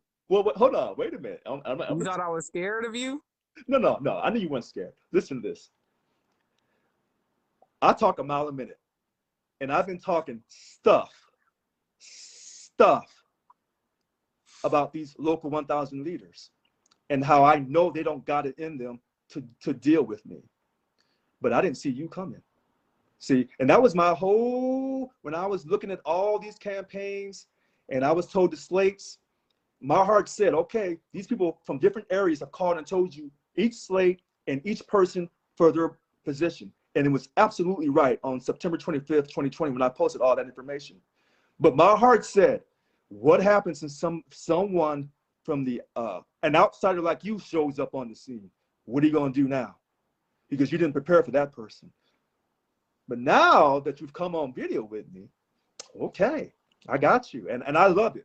I love it. I mean, because we're having this great conversation in front of people, and these people know that this wasn't rehearsed. This was just live. Wait, And what do you mean by that though? You're gonna like you no, got me as in you're ready no, to no, no, no, no. What I'm saying, attack or what? no, I'm thrilled, Robert, that you have come on because what you're saying something that's so powerful that so many voters feel. Listen to me, feel. Not just think, but they feel that there's no way we can reduce the dues and still be okay. But that's from all the years of Yvonne Walker destroying our union. So when you're trying to provide hope, people say, if you want to provide me some hope, reduce my dues in half. That's the first step in providing hope. And then once you provide that hope, now then they say, show me that I can trust you. And once I know I can trust you, and I don't have to listen to my union be involved in racial politics or other social issues, once I know you're on the up and up, Richard, then maybe I wouldn't mind paying more money. But right now, there is no trust with Local 1000. Well, here, let me ask you this question. Do you trust leadership right now? No. But I mean, trust them to do what? To give away our money? Like, yeah. Of Yeah, course, you know? yeah. But also I think that it's important that, people I think have these conversations because there's a lot of people who are interested in voting for obviously various candidates for president, right? I think a lot of people are interested in seeing those candidates engage with each other. And I think you should be engaging with the president, people running for president That's right. Yeah. more, which is why I'm not, I haven't been on here engaging with you too much because I want to, hopefully, some of them can get on there. Maybe I can throw a debate for you all or something that you guys can all be a part of. But I think it's important to have conversations about the union, about how it should operate. I think that it's easy for us to, get on here and, do a campaign message, which I'm not about. I'm not a politician. So I know, people have brought up, including you, like, hey, jump on. This will be so good for you in your campaign to like go on with Richard. It's like, no, I don't care. I don't really have a campaign. I'm more just trying to help the people, right? Well, To help the members and help us get a wait. candidate who's going to actually have our back, like who's going to fight for us. And I obviously think that, um, that's not necessarily happening right now. Well, here, now, words are powerful because what I tell people, I'm for all represented employees. I'm not just for dues paying members. So when people say, oh, they're just for the members, I hear you. yeah, I'm not with that. Because remember, I want everyone to have the right to vote and become job stewards and not be required to Yeah, pay. And that that's an and so that's interesting. my integrity when I say that, I'm for everybody equally. Because here's the thing. I know That's an people, interesting perspective for sure to well, let everyone vote. well, listen. I, It's unique, well, if people, nothing else. well, listen to this. I'm from a community where people want to be treated with fairness and respect. and they don't want to be disenfranchised from voting.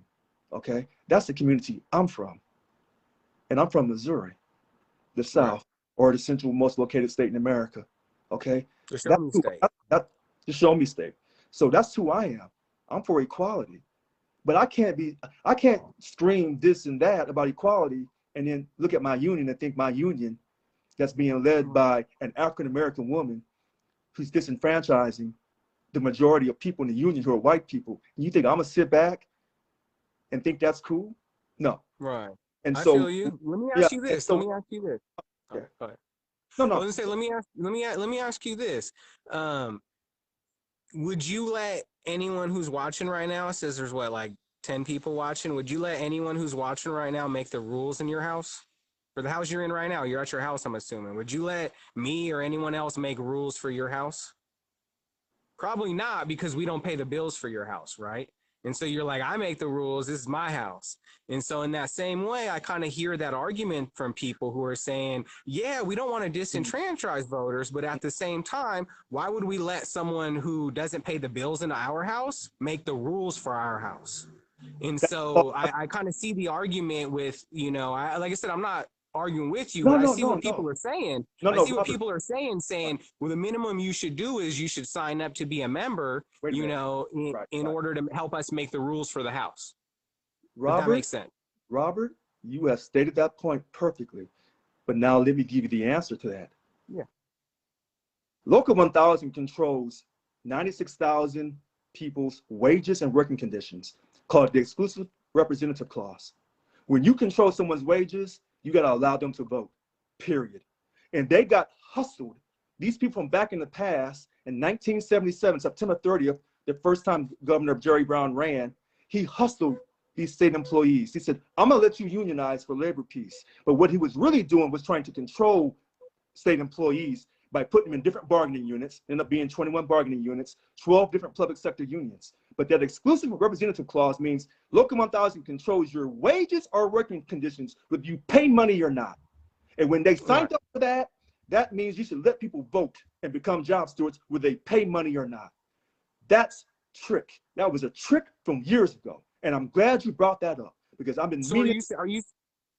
are you saying that they should get to vote on the contract and whether or not it's ratified, or they should get to vote on like policy file Everything, amendments and how we everything. do our day to day? Everything, because everything that our Local 1000 leadership does and our contract ratification affects represented employees. That contract that you're going to help me negotiate is not just for dues paying members. That contract is for all represented employees.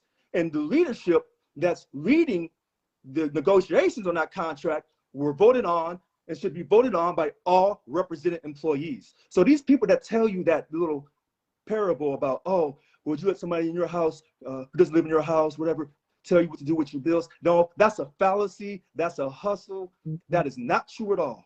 That is not true. Local 1000 is controlling these people's wages and their working conditions. Therefore, you must allow them to vote and you must allow them to be job stewards to represent other represented employees of Local 1000. That's the answer. But see, these Local 1000 leaders will never tell you the truth. They'll never go back in the past and educate you. But I'm going to educate you because I'm sincere. I have the integrity and I have the knowledge. And you cannot just run things at me and think I don't have the answer, because I do have the answer because I've done my research. So when they tell you that, Robert, that's a damn lie. That's a lie because of the exclusive representative clause. Now, I'll say this real quick and then I'll let you talk. If you come to me and say, what if we got rid of the exclusive representative clause? Then that'd be a different argument. And the Supreme Court of the United States, Justice Alito, with that Janus ruling, he already said that that exclusive representative clause for public sector unions, he said that's a violation of their freedom of speech. So that case could come years down the road. I'm sorry. I'll stop talking. Go ahead. No, I wasn't. I wasn't talking. Like I said, I was more just Yeah. kind of asking how that worked. Yeah. Just because, yeah, like I said, we're I hear the argument people make about, hey, if if you're not paying the bills in my house, shut your mouth about the rules in my house. And Well, so well, like I said, I see the parallel in that with the whole union dues thing. Like, why would you come in here and run for president and run our union when you don't believe in unions and you're not a dues paying member and all that? But I hear your response. Like, like I said, well, it is an interesting thing that I think more people should be involved in this discussion. It should be a broader discussion because it is something that's super important. Because I hear you saying that it's the whole racist intentions behind voter disenfranchisement. The other side about being like, hey, if you get all the benefits of our contract, then what's the point of paying? Why pay union dues if you get all the benefit and you don't have to pay? And I meet a lot of people who have that attitude, who are like, I have no reason to pay. It doesn't matter how good the union is or isn't, because at the end of the day, I can have my cake and eat it too. I can not pay anything and get everything. but Robert, only because of the exclusive representative clause. If that clause wasn't in there, that wouldn't be the case. But when you have the exclusive representative clause and you control working conditions and wages, then you must let that person vote because you're controlling that, whether they pay you money or not. So since you're controlling that, now if Local 1000 gave up that exclusive representative clause, then that would be a different argument. You know what? It's almost similar to the argument someone made on Facebook months ago with me. You can't shop at Costco or at Sam's Club. I wouldn't shop at Sam's Club anyway because they're anti-union. But you couldn't shop at Costco if you wasn't a member. Here's the difference. Costco doesn't control your working conditions and wages. They don't control the market. Our job, 9 bargaining units, over 743 different job classifications. They're controlled by Local 1000. And this is why Yvonne doesn't care if you pay money or not. She's still going to dictate the pace to you. And that's why she tries to make you pay money. But then with the political side, as long as you're involved in politics that favor Democrats, then what you're doing is you're alienating almost half your union, and they're going to be all non-Democrats. And of course, in this case, you're white people as the majority. White people are the majority of Local 1000. So you're discriminating against the majority of Local 1000, but yet Yvonne Walker is a Democrat, and she's, the Democratic Party, because I'm a registered Democrat. They're for fair elections. They're for voter enfranchisement. They're against discriminating against voters. They're against the poll tax, voter ID. But yet she's doing the same thing herself. And this is why I call her a hypocrite and a liar. And so, when I say all these powerful things, that's why I said the first thing I got to do is reduce the dues to show that people that, hey, there's hope. We can create a new culture. But Yeah.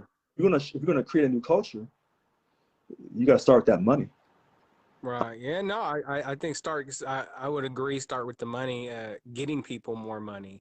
Like I said, I know you're a finance major. I'm like I said, a marketing major. And Mm-hmm. the number one rule of product is you never reduce the price. Right. Number one rule of business: never reduce the price. You never reduce the price, and Apple's the king of it, right? That's why Apple's so successful. So I think that is something that's very interesting to say, hey, let's reduce the price. And like I said, for me, I think it's more important to bring the value up to match the price than it is to bring the price down to match the value. But I hear you, and glad that we can agree that a strike fund is important. And I don't know if you actually know this, but our strike fund was the same balance for years. It's always the same figure every quarter after quarter after quarter. And it actually started growing for the first time because I suggested that we actually invest that strike fund. And so we as a union were sitting here with multi-millions of dollars in an account that had no interest, And right? And that's not, I know you as someone who's a finance major would know that's dumb, right? You want some sort of interest bearing account so that your money makes money. You never sit on more than $10 million of cash for years without making a dime on it. So there's a lot of ways that we can reform the way that we do business with Local 1000. But my first option isn't to gut revenues. so here's my thing. Number one, when I was going to the general councils, before they called it the board of directors meetings, they got rid of the strike fund. That was back in 2012, 2013 timeframe. So if you're telling me that there's money in the strike fund, I would like to know, first of all, how much money is in that strike fund and where'd you pull the number from? Now, you being a marketing person, okay, I see your mindset. My thing is, if you're going to grow the union and get all those non-members to pay dues, and you think that you can overcome all the image of corruption and fraud and abuse over all of these years, I would say you're dead wrong. And don't let numbers dictate the pace. Because people tell you in stats, in the stats class, you can spin numbers any way you want. But quality, the quality of life, you can't put a price tag on that. And so when you reduce dues by 50% and you give people that hope, you cannot put a financial price tag on that happiness, that people finally can believe again that they're worth something and the union cares about them. Yeah, I just don't see why it has to be dues. Like I said, because to me, where I'm from, that's the investment, and that's the investment in yourself. That's the investment, in your wages, hours, and working conditions. And something like OPEB, right? OPEB's 3.5%. That's more than 2 times our union dues. And so instead of reducing our union dues by 50%, if we got rid of OPEB, we just effectively reduced our union dues by 250%. Right. And so I think that at the end of the day, if we're talking about affecting our members' lives, well, then we can hit our members in the pocketbook other ways than taking, a hit from our power, which is, our union dues. There's plenty of ways. We get a 21% raise, right? You just increased, union dues, what percentage, versus in effect, right? Versus, hey, let's take union dues and make our union so that we no longer have, the authority or the money to provide the staff that's necessary, right? If we want more lawyers on there, I mean, you look at some of these other unions, right? People in the media want to talk about how police, get off so easy on everything and their unions are too strong. Well, they have lawyers all up and down. You call in, to get help. They send lawyers your way, and we don't do that. So if we're talking about doing all that sort of things to raise the professionalism, to raise the service level of our union, you can't do that with less half the money. I disagree with you. Well, but you know what? What you said earlier in the video, I know what you're thinking. My platform point, I think it's 6, talks about hiring a team of college-educated professional labor negotiators. So in other words, we're going to get rid of the current lawyers we have and hire a new group. So there would be a kind of an equal swap. Because what you have to do is you have to get rid of all the quote status quo people in the union, unless they wanted to change their tune. And that's why, see, this is why I really wanted you to come on. Even though you're not running for president, you're running for VP of bargaining. And the president and the VP of bargaining are supposed to be like this when it comes to that contract. They're supposed to be on the same page. And the VP of bargaining is going to be over all the 9 bargaining units bunk chairs at the master table. And that's why I was so happy that you came on.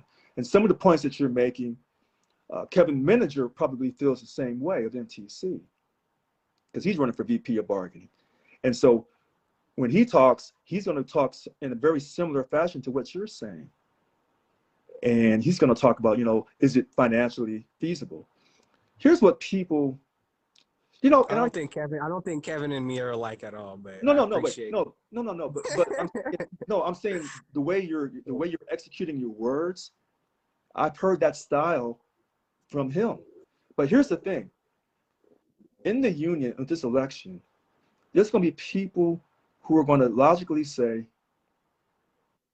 I think Richard's lost his mind, we can't do it. But other people are going to say, I know what Richard, he's going to do everything he says he's going to do. So it almost comes down to what's more important? A person that provides you hope, that saves you money, that eliminates the political divide in our union, brings our union together, creates that strike fund, and shuts the state of California down to make U.S. history. Now you may say, hey, financially, we can't really do this. My thing is, if people always make decisions based on financial numbers, in other words, you wouldn't have your business entrepreneurs. Big difference in business school, you know this, finance, marketing, okay, accounting, business management, and then the IT, the supply chain, the five. But the people who are the risk takers, the business entrepreneurs,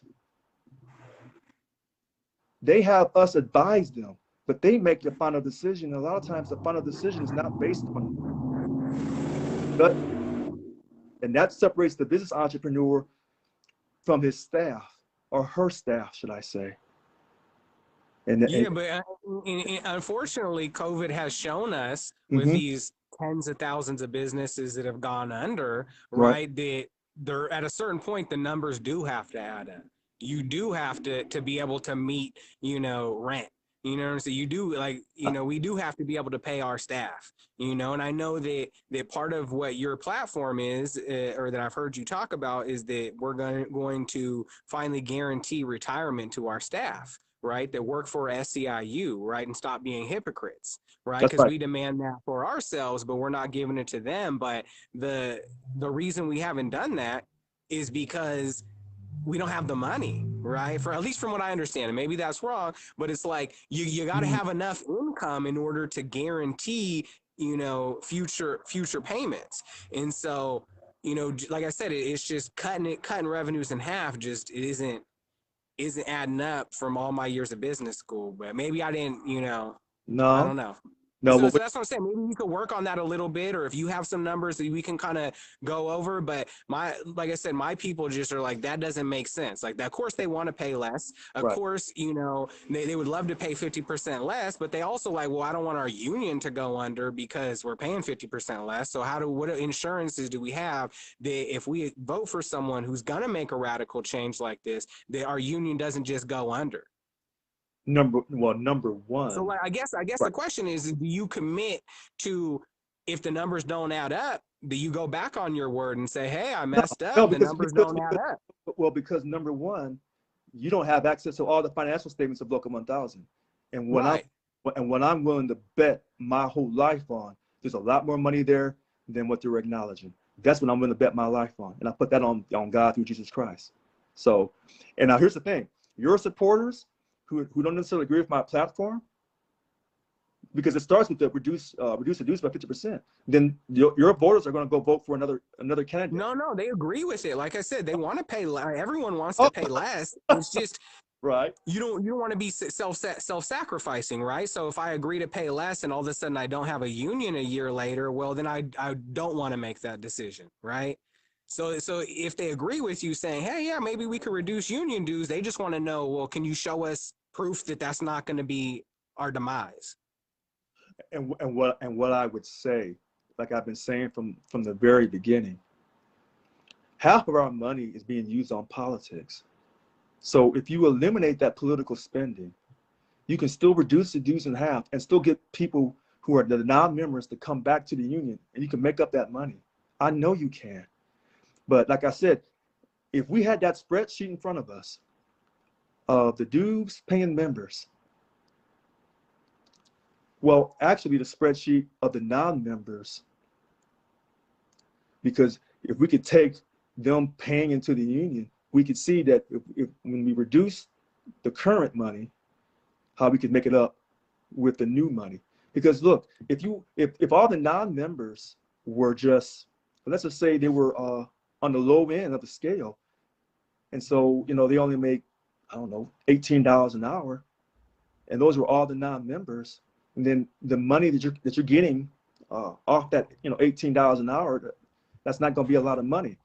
What you don't know is, how do you know that half the union that are non-members, how do you know they're not all in IT making over $100,000 a year? How do you know that? You don't know. You don't know. But I hate to have these, you know, this conversation you and I are having is a very, we're going deep. deep into the numbers. Well, that's what you invited me on for, Yeah, right? but no, Yeah. no. What I was saying is, I thought that you were endorsing Tony Owens. I really thought that. Yeah, but And even so, after I told you, even after I told yeah, gave you my answer, but you still thought that, like you didn't you're, believe me you're or something. Like you absolutely. thought I was lying to you. You know what? You're right, because I've been lied to so many times by local 1,000 people over the years. Yeah, I don't really trust people. But since you've come on here in front of the whole world, you got my full attention, and you will always have my full attention. Trust me. I will remember tonight, and I will remember every word that you say. I will, because everything I say is in writing, so I can't say one thing and then say something else, because everybody pull out my brochure, or they'll pull out the email that I Right. sent, or they'll go to Facebook and say, "You said all this, Mhm. then now what are you saying?" So I'm not bending. Yeah. So I will stay consistent. That's my sincerity and my integrity. Now, I don't know about your website. I don't know what you put in writing. Um, I don't know, but everything I do is in writing. Everything's verifiable what I say and do. But I can't, you make a reasonable argument, very reasonable. So I can't dispute that. Right. And it's, I guess, yeah, I'm not a politician, so I don't have, fancy brochures that I've, been getting campaign donations for to send out and whatnot. Yeah. But obviously, on my Facebook, I've made messages. You'll see some other stuff come in. Obviously, we have the 100-word candidate statement that I think should be, higher than that even. But I think that it is important because a lot of people are talking about you. A lot of people are hearing your messages, and then they're contacting me asking if it's true, if it's not true, if there's validity to it, if there's not, and yeah. So there are certain things, like I say, I agree with you and say, yeah, we should have a strike fund. But then other things where I'm like, well, I can't answer for you how we can reduce revenue by 50% and have a better functioning union with better staff and create a strike fund. Like Richard's going to have to answer that for you, and so, yeah. And in terms of like promises, I appreciate that you say you write everything down, that you have, but and a lot of people want the VP of bargaining to make all these campaign promises, but you said it yourself, right? At the end of the day, the way the policy file's written, that whoever wins president is the ruler of the show, the dictator, for lack of a better term. And so there's really nothing that a VP of bargaining can promise, that they're going to do that other than fight like hell for the members, and work with whoever becomes president to get us the best contract possible, to get them the best working conditions possible. But at the end of the day, I mean, I could sit here and promise, this, that, and the other, but you could just shut it all down. And then my whole focus then would have to be fighting you or Sophia if she wins, or Yvonne or whatever. And so, at the end of the day, the only thing I can really promise people is that if I'm either working with the president or I'm fighting against whoever's voted president on your behalf. So either me, so this is like you want like this, like you said, the president and the VP of bargaining got to be like this. Well, I'm like this with the members, right? And so at the end of the day, if you want to work on behalf of the members and I happen to win, well, then we can work together and we'll find ways to take wins for the members. But if you don't work for the members, then at what point do I like what would that mean for me in order to having the members back if you didn't, or whoever wins president, it would be fighting you. And so that's just a weird campaign promise to make, hey, I'm gonna fight, I'm gonna fight Vaughn better than the last three VPs did. No, That's not really something I'm gonna campaign on, but I think people do know me. You've seen enough of my content. You've seen the people who support me, that people know that I got the members back, that I have the best interest of everyone's family in mind. And to me, that's what's important, is looking at you and making sure you and your family are cool. Every state worker I meet, making sure that them and their family, have food in their stomachs, have a shelter, a stable income, that they're not living paycheck to paycheck, and so to me, that's the things that I want to fight for. And that's the things I hope that whoever wins president's going to fight for, and we can team up, once that happens, or we can, be at odds. But at the end of the day, there's really nothing that you or any other candidate for president can offer me other than saying you got the members back. Because I'm not interested in any of that other stuff. Like I've told you, I've been offered things to not run. I've been, offered things to shut up. But at the end of the day, I think what's important is having the members back, and that's number one. And so let me go back for a second, because I said you're good with your words. Number one, I haven't taken any donations on my brochures. I fund my own campaign. I've always have. I've never taken any donations to fund me. People have given me money trying to be nice, $10 here, $20 here, maybe once, twice, 3 times in all my elections. So let me be crystal clear. I'm the only one that's saying to eliminate all politics from the union. Therefore, I am not the politician. And I got it in writing. And I self-finance my campaign. Number two, you talk about dictator. By the policy file, the president is the chief negotiator. It doesn't say dictator, the chief negotiator of the contract. And then he or she would delegate to the VP of bargaining. Now, but they don't have to, which is why Yvonne is delegated to. That's true. Right. Yeah. And if that has to change, then the board with the bunk chairs and the VPs could change that. Now, number three, you say you're for the members. I'm telling you, I'm for everybody.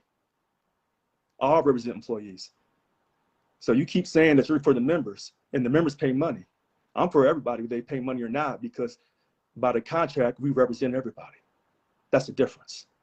Yeah, the contract is gonna obviously, whatever contract we get is gonna affect everyone. That's the rules. Right. So that's why I am for all representatives, whether they pay money or not.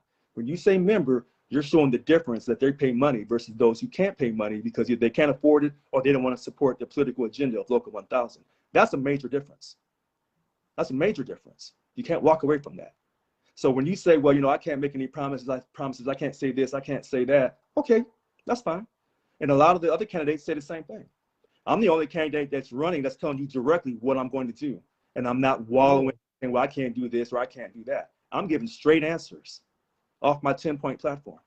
And is it not true though? Like I said, I could sit here and say, no. If I say no, listen, if I say, oh, I'm gonna get you a 21% raise, you could name somebody else the head of bargaining, and therefore then what? What's the point of me making that promise, right? No. So I'm not saying I'm not willing to stand behind what I say, right. But I also am not going to say that I'm going to accomplish something that I don't have the power to accomplish without permission from the president, right? And so I could promise we're going to get this, that, and the other in the contract, and then you decide that I'm not on the bargaining team, and then all of a sudden what? Now I'm fighting you, I'm fighting for the members to get the rules changed, and so it's a completely different fight now.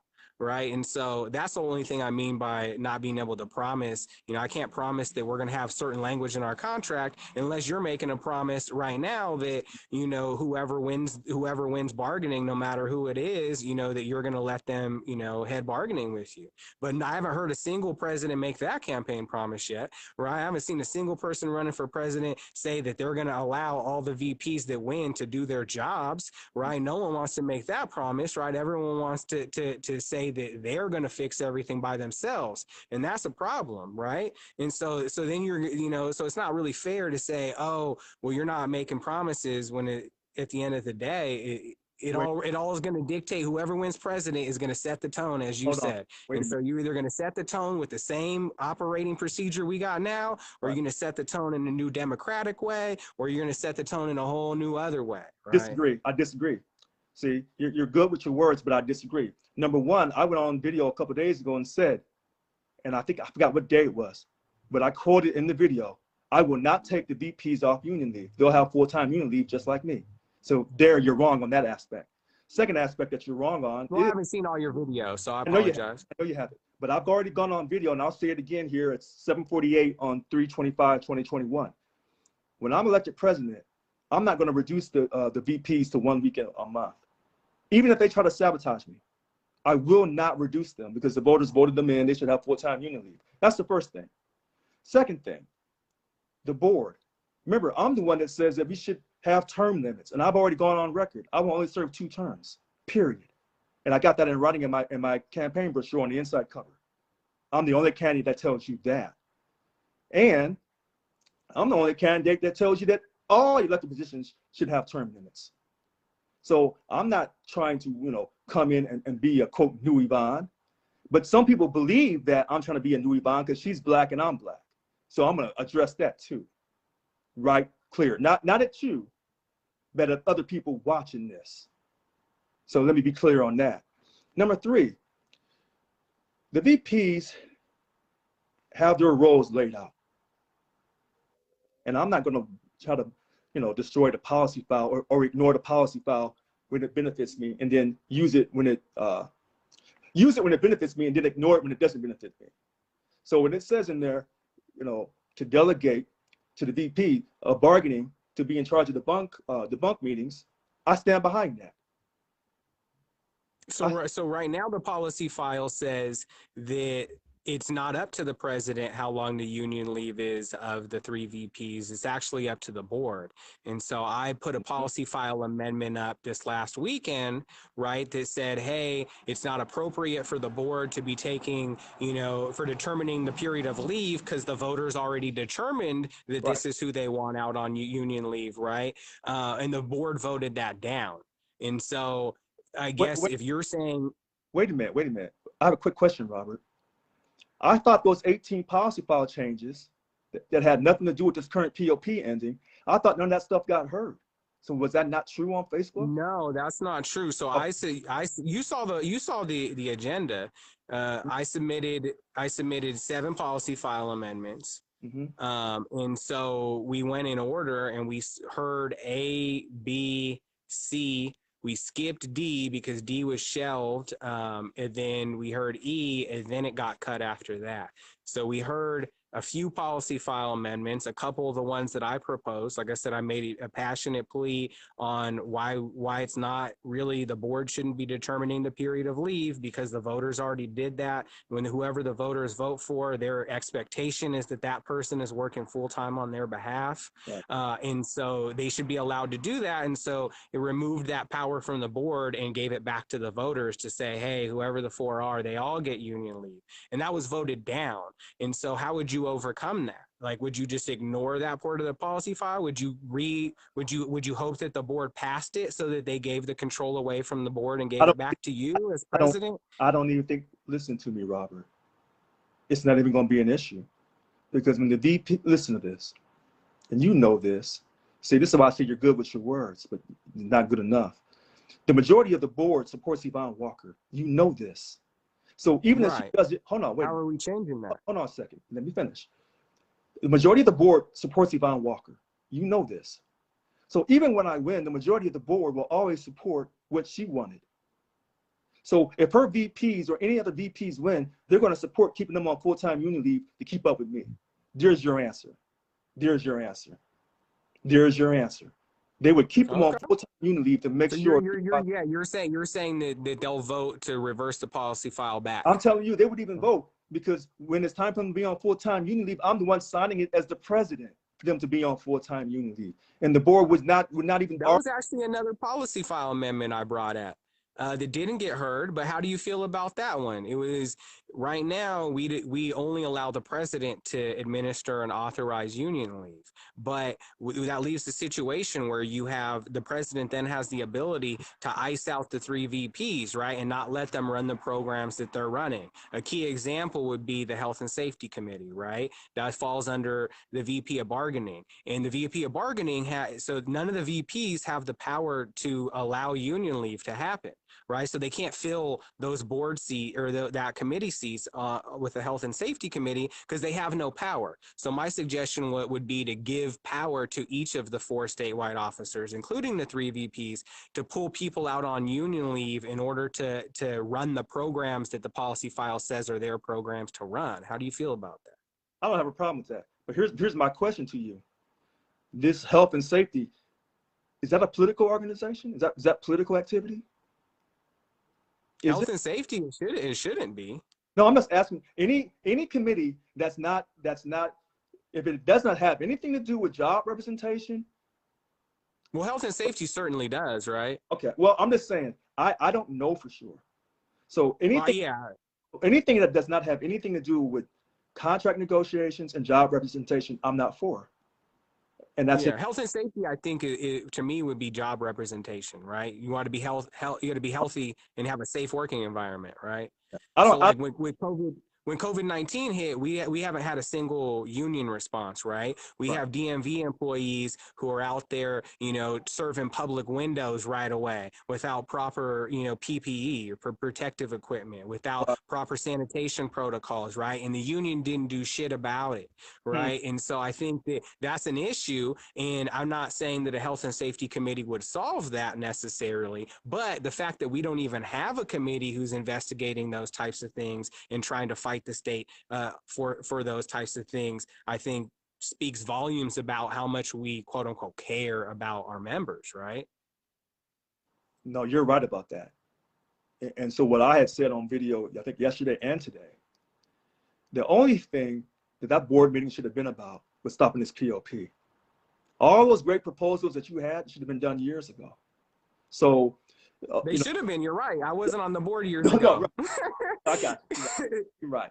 So, Right. So no. I saw those I proposals. don't disagree, but No, their proposals were good. They were good. I proposed them years ago as well, but when I wasn't on the board, tried to get other people on the board to bring them up, but unfortunately that didn't happen. So now Well, that I'm on the board, right. I can propose those things, and my people want me passionately fighting for them in those regards, right? They want to see our policy file say that all the people they vote for have full-time union leave.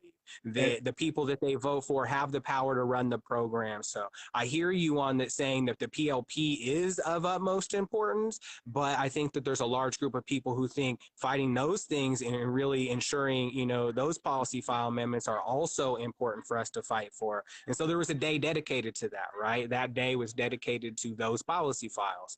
And unfortunately, we didn't get to hear all of them, but the fact that we're, proposing them, I don't think is something to shame people over. It's people trying to make good changes in our union, right? To advocate and fight on behalf of the members in some capacity. And so you could criticize me for running 7 policy file amendments and say, oh, I should have only been talking about PLP, but really you should look at the other 60 board members who had 0 policy file amendments, because what they're really saying to you is that the status quo is good enough, that that's there's right. no changes that need to be made. And so I mean, I hear your criticism on the whole PLP and me wasting time on, those policy file amendments. But what I say to that is, I think that advocacy is, I was trying to do something for the members. And I know no one else can, I know not no one else, but I know most other people on the board can't say that. They think that the union is perfect the way that it is by their silence. And my fight shows that regardless of whether you would have done the same fight or not, I was out there trying and battling on behalf of our members, trying to make the union better, because I recognize that it's not quite good enough right now. Now, and that sounds great. And look, the proposals were good proposals. And I've already said that I'm not going to take the VPs off full-time union leave, and I'll sign for them to be on full-time union leave. So I'm on record for saying that. I'm not going to keep them from doing their jobs, because I'm not that petty. I'm not that insecure. And remember, when you reduce the dues, I got to drive non-members to become members. So I have a whole lot on my plate. And the last thing I'm going to be doing is worried about what the VPs are doing. But here's the thing. This is why I said about focusing on the PLP. Because I'm against political spending, that makes me a marked man. And no VP who's running is going to support me. I already know this. Well, wait a minute. I can't say you, because you came out the blue on me. The other ones, they're never going to support me on nothing I say or do, period. And that's just what it is. But I'm not going to treat them like that. And the video is going to be on me when I'm interacting with them. It has to be. Because they're going to accuse me of doing this or doing that. And it's not going to be true. They're already making statements about me now, saying I'm delusional and crazy and I'm angry and all that other racial stuff they say about black men. So what I'll say is, when I win this and you win this, we'll work together. I'll give you the utmost respect. and we'll get this done. And we'll figure this out. I have made my guaranteed promises that I will fulfill. And that's just all it is to it. Now, Right. is he going to take me a war to get it done? Oh, absolutely. This is America. This is capitalist America. Get in where you fit in. Nobody's going to give you anything in this country. So, you know, this is a powerful conversation that you and I are having. You know what? I hope hopefully we can do this again, or maybe you can engage the other VPs who are running. Yeah, I was just gonna say, you know, interesting conversation. I appreciate you bringing me on. It has been like an hour, so I do gotta go. I haven't eaten today. I need to get some food in me. Yeah, we'll to be continued, I guess. Maybe you know, we'll see. Yeah, and you have my number. You have my number, like no, you're right. It's all good. No, you're right, and know what? And not just the number. Robert Bayze, you got my respect, and I'll leave it at that. All right, well, have a good night. Okay, you too. Thanks for joining me. Okay. Okay, so we've been running long. It's been a great conversation with Robert Bayze. He came on. He has no fear. I respect that greatly. And hopefully, you know, the things that he was saying, a lot of people in the union feel that way. He represents a certain faction of voters, and I represent another group of voters. But if you noticed, I never backed off my platform. I never backed off my platform. And I've been accountable for my words, and I've showed my sincerity and my integrity. And he's right, I have his number, he has my number. So I have been true. We're gonna reduce those dues by 50%. Is it gonna be hard? Sure. Is the board gonna fight me? Absolutely. But I know what I'm doing. Trust me on this, people. I know what I'm doing. When people tell you you can only do things based off the numbers, no. Sometimes you got to take a leap of faith, and believe in your leader, that your leader has the sincerity and the integrity to do what is right. And I know in my heart, I'm going to do what is right. And I'm going to take care of everyone, all represented employees. And we're going to reduce these dues. We're going to create this strike fund. When Robert Bayze was talking about the loss of revenue, and I said we can make up some of that loss of revenue from the non-members, getting them to join, because we're not going to be involved in political spending anymore. What I didn't say to him, there's ways to bring in revenue. And here's the thing, he has his degree in marketing. He knows there's ways to market, to bring in money, to bring in additional money outside of regular dues for Local 1000. But before you can make Local 1000 look good, before you can market Local 1000, before, like Robert Bayze said, give more for the cost, you have to eliminate all the corruption, all the cronyism. You have to get rid of all that despair that Local 1000 has caused people for years and years and years. And how do you start with that? How do you start eliminating that negative culture and creating a new culture? Because change is not enough. It starts with money. It starts with money. Okay. I know I have talked, and you people have sat here and watched for 2 hours. I'm stunned.